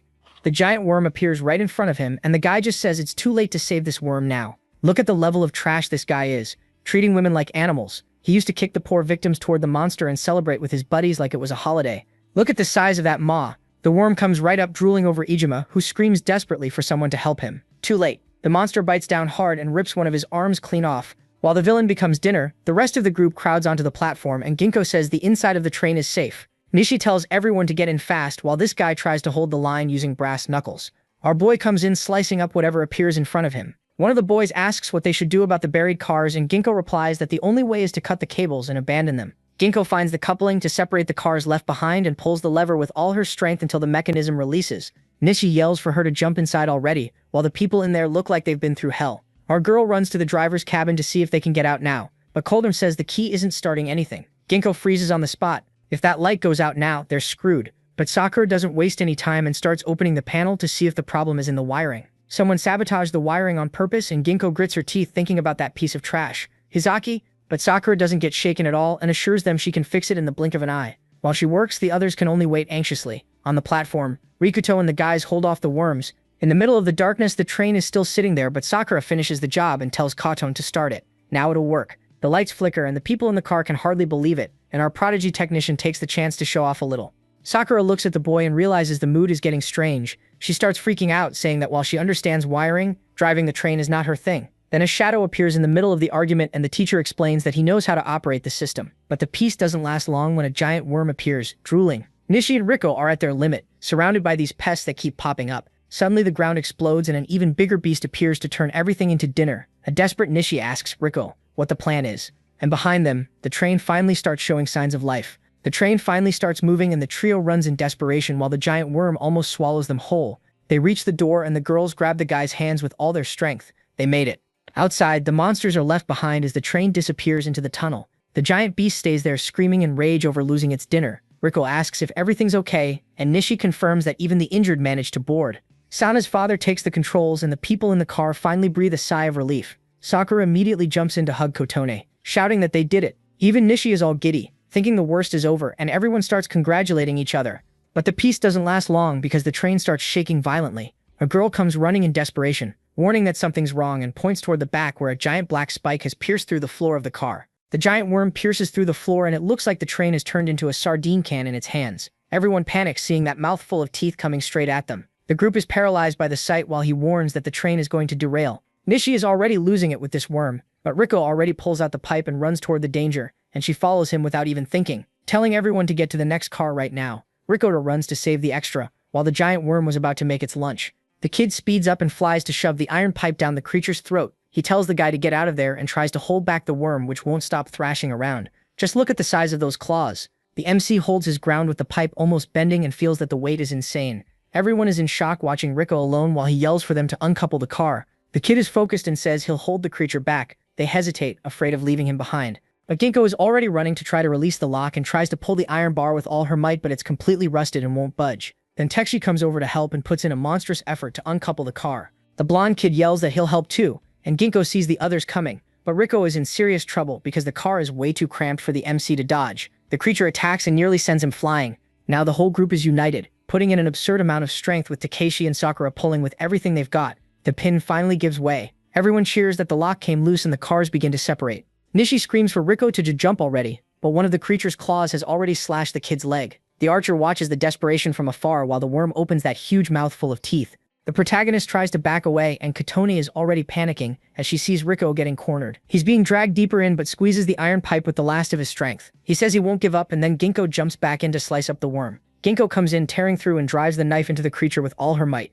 Rikuto can't believe she came back into danger, and she immediately grabs the kid by the shoulder saying they're going to Amashima together and he won't die alone. The two of them start running for the leap of faith, while Nishi and the blonde kid watch in a cold sweat at the distance. Rikuto tells her to jump first, but the girl calls him an idiot and tells him to leave it to her, asking him to trust her one more time. The MC gives that little grin of someone who has a plan, and Ginkgo confirms that she trusts him completely. With the giant creature almost swallowing them both, they throw themselves into the leap of faith. Nishi stretches out his arm from the train, but everyone panics when they see how huge the gap is. To make matters worse, the track curves and they're headed straight for the wall. They slam hard into the tunnel wall, but Rikuto yells for no one to underestimate him and starts running along the wall to reach the car. The kid is running on the wall like Spider-Man, but Nishi yells that he won't make it. In the middle of the jump, the protagonist thanks Ginkgo for believing in him. He uses the iron pipe to push off the wall and reaches his hand out to Nishi with everything he's got. The train keeps speeding toward the exit, while the giant worm lets out one last roar of rage and is left behind in the darkness of the tunnel. They made it. They finally see the light at the end of the tunnel. The train finally comes out of that cursed darkness and silence takes over the car while Nishi is completely drained, sweating cold. Everyone is sprawled on the floor trying to process that they're still alive while the protagonist says he can't believe they survived. Katone gets emotional seeing that everyone is okay and the rest of the group just breathes in relief. Our boy thanks Ginkgo for jumping back in and she gives it to him straight, saying she was just returning the favor. But you can tell the atmosphere between them has completely changed. Ginkgo remembers that after her mother died she had given up on this world because she thought it was all garbage. Rikuto asks if she changed her mind and the girl gets all flustered. Fine, it's not that bad, she shouts, dying of embarrassment. The protagonist says straight up that they'll survive no matter what, and just look at how happy everyone is seeing that they have a chance. He holds out his fist and says it's good to be alive, and Ginkgo turns red as a tomato at the cheesy line. But in the end, she accepts the fist bump and calls him an idiot, and the train keeps going toward the FN Corp building, where the mystery began. Finally in Amashima City, Nishi and Rikuto comment that the trip was long as hell. Kotone and the rest of the group admit that the whole ordeal was way too intense. The car is full of people who managed to escape hell, but Ginkgo can only focus on the pendant which holds the secret of her mother. Our boy Raikuto comes over to support her, saying she's not alone, and the silver-haired girl turns bright red, blurting out that he's way too bold. Meanwhile, Kotone just watches the mood, feeling like her place in the MC's life is slipping away. The wheels screech on the rails, throwing Ginkgo and Raikuto forward with the jolt. The group sprawls onto the floor in shock while sparks fly along the way. Then the silver-haired girl remembers what her mother said at the hospital, that the SD card holds the truth and the hope to save the world. She tries to hide her face so no one sees how shaken she is and looks out the window, focused on the mission. The train keeps moving at high speed but suddenly stops, leaving Sana's father and the rest of the people in a panic. Sana's father enters the car apologizing for the scare and explains that the path is blocked. Just look at the state of these twisted rails ripped out with bizarre force. The old man warns that they'll have to go on foot, and Raikuto immediately checks the GPS, which shows only an 8-minute walk. Nishi gets a little uneasy about what they might find and decides to form a team of 5 to move ahead, leaving Sakura shocked to be included in the group. Sana's father decides to play hero and says he'll go too to protect the kids. But Nishi shuts that down and asks the old man to wait right there and explains that protecting the people staying on the train is just as important as their mission. The old man gets the message, and they finally leave the tracks behind. Now it's the elite team moving through the city, while Sakura is already complaining of a stomachache from being so nervous, and they enter total darkness, where there's nothing but broken buildings and an eerie silence. Raikuto comments that not even the big city escaped that carnage. Ginkgo goes on full alert, while the blonde kid is already almost pissing himself in fear. Nishi asks where the hell everyone went, but Raikuto freezes when he sees a light coming from a building. The archer and the blonde kid celebrate, thinking they finally found people, and the kid already wants to run over, calling for senpai. But Ginkgo and Raikuto aren't fools, and our protag immediately realizes something is very wrong there. The two of them are completely confused, while the MC realizes a whole bunch of things are coming toward them. Out of nowhere, they're surrounded in the alley, and the blonde kid panics because he can't see a thing. Things are about to get ugly. The team ends up completely surrounded by these hooded figures in the middle of the alley, and the blonde kid is practically having a heart attack, trying to figure out what the hell these things are. They're bizarre shadows that don't even have faces. Ginkgo immediately draws her knife, ready to kill, while Tega also gets his brass knuckles ready. Nishi readies his arrow. But out of nowhere, some lunatic in a red jacket comes flying at the MC and immediately starts terrorizing them, sending the protag flying. Rikuto can't make sense of that level of strength until a girl appears on the rooftop with a crossbow in hand, ordering the attacker to fall back. The guy in the red jacket pretends he doesn't even hear her, and starts picking at his ear while Akane aims the crossbow with a look that means business. He lets out a mocking little laugh and asks if she wants to fight until someone dies, since to him, only the strongest survive. Nodding in confirmation, the hooded figures just take the scolding. Rikuto's group just watches the clash without understanding anything. The attacker calls them trash and says they're not worth the effort. Then he says he'll retreat for today and disappears among the buildings. Akane lets out a sigh of relief when she sees the attackers are gone and stares at the group with a far from friendly look. She throws the hook onto the edge and rappels down while Neshi and the kids celebrate, thinking they're saved. But the moment she reaches the ground, our archer tries to be polite and goes to thank her, but she ignores his hand and immediately presses the crossbow under Takeshi's chin. The group freezes on the spot. She calls Takeshi by his full name and bluntly says the world is unfair because people like him always survive. The girl's practically foaming with rage and tells Yamaoka to go to hell while the boy lowers his head and admits she has every right to be furious. But then Akane drops the bombshell that he killed her brother, leaving the rest of the group completely stunned. Yamaoka doesn't even try to explain himself, and tells her to finish the job if that's what it takes for her to finally find peace. Just as she's about to shoot, Rikuto steps in and calmly grabs her crossbow. He says the boy is with their group, and the henchmen even try to calm the boss down. Fuyuse arrives and puts a hand on Rikuto's shoulder, asking him to calm down too. Then Akane decides to give them a break and invites everyone to her hideout. Nishi looks a little uneasy, and asks if they can really trust her, especially after what happened with Hizaki. But Rikuto decides to trust her. They accept the invitation and start walking, arriving in an area that looks like a shopping center. Akane is shocked that so many people survived under that "here you guys rule." Kotone and Sakura are already getting all friendly with Akane, while she explains that people there try to help each other. Nishi starts figuring out how the factions work, and realizes Sector 1 is the moderates group. But then there's the Predators gang in red, a bunch of scavengers who don't care about anyone. Raikuto says it all reminds him a lot of the old community, and that the moderates only win by numbers. In the end, they live under a forced truce, and Sakura is already panicking over how bad things are. But Akane says Sector 2 isn't even the biggest problem, and points to that giant tower dominating the horizon. The ruling class faction is the one truly in charge, controlling all the city's water and food. But then one of the helmeted guys comes running up in total panic, shouting that things have gone bad. Akane immediately readies her crossbow when she hears the elite have shown up to carry out a resource hunt. A desperate scream cuts through the silence and people flee in total panic. The men in suits show up acting all high and mighty and order the monsters to begin the capture. It's pure terror. If a spider that big grabbed me, I'd accept my fate on the spot. Harpies fly off with survivors while demons load people into trucks. The guy in the suit even says outright that no one is allowed to die because humans are now valuable resources. Nishi can't believe people are using monsters to hunt other people. Sakura and Kawdon are horrified by this new level of cruelty. Akane explains that they take people to a containment facility. Rikuto asks what's going on and immediately jumps through the window. Fuyuse grabs him by the arm because down below the creatures are already rounding everyone up. She begs the MC not to be reckless while he says no one's going to be killed right now. Rikuto takes a deep breath and apologizes for losing his cool. Akane says they need to run and tells everyone to get out. She tells the rest of the group to head for the shelters. Akane gets straight to the point and asks if the trio is willing to stand guard while the civilians run to safety.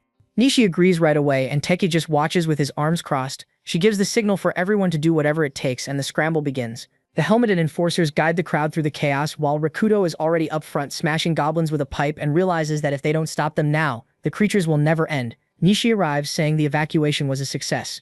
Fayas warns that the main horde is coming and the sight is enough to chill anyone to the bone. Nishi stammers that it's impossible to hold all that back, and Akane orders an immediate retreat. But the archer suddenly freezes because he heard a voice he knows all too well. He remembers Tuka right as he sees a giant ogre holding the girl while she screams for help in the middle of the chaos. Nishi goes into complete shock, calling her name while Rikuto has no idea what's going on. Nishi loses it and runs off like a madman, screaming his sister's name.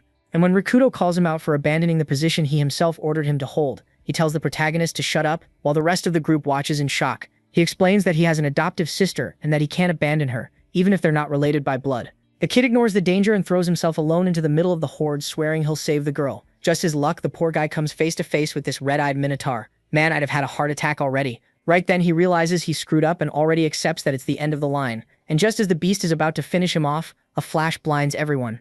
Out of nowhere, blood sprays everywhere and lands on the ground right in front of Nishi. Tekshi appears out of nowhere to save the day and immediately starts beating the hell out of the minotaur. His brass knuckles are insanely badass. He holds the beast back by the chest and lets out a roar, telling the kid to wake the hell up. While Nishi cries in guilt, Takeshi shows his mangled hand and says the mistake has already been made, but if he really wants to save his sister, Rikuto gives the kid one final push to focus on the mission.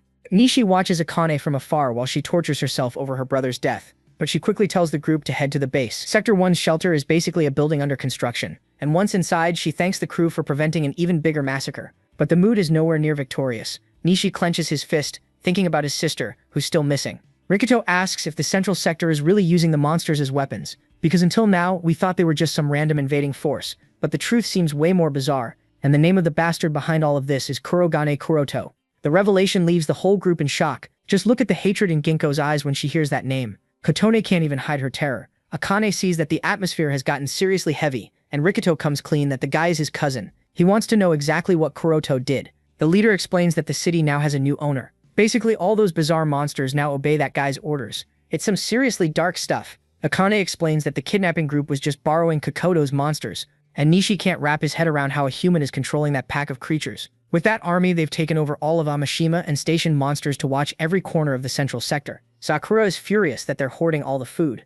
While Saito starts to panic, she realizes FN Company is right in the snake's nest. Akane says the only option is to accept it and live in fear. But our boy stares her down and says there's no way in hell he's accepting that. Rapid's giving. Nishi warns that this isn't the time for personal revenge, but the MC says it straight. Taking down Kuto is the only way everyone survives. The whole group is stunned by what he's saying, as they stare at the food boxes that are almost empty. Without producing anything themselves, it's only a matter of time before everyone's done for. Akane looks away and laments that the former leader would have had the answer to that. The man's name was Shirasaki Genya, but he was captured during a resource hunt. Ginkgo freezes when she hears the name, and remembers seeing that same man in a hospital before the apocalypse. Ginkgo remembers her mother in the hospital explaining that Shirasaki was a co-worker. Nishi jumps at our girl's shout in the middle of the base. She confirms that he's the same guy from FN Company. Her mother always used to mention that man's name. What a bizarre coincidence. Rikuto realizes Yukina knew everything and still held on to hope, while Nishi remembers that Kina was mixed up in all of this too. If this Shirasaki knows the truth, we need him.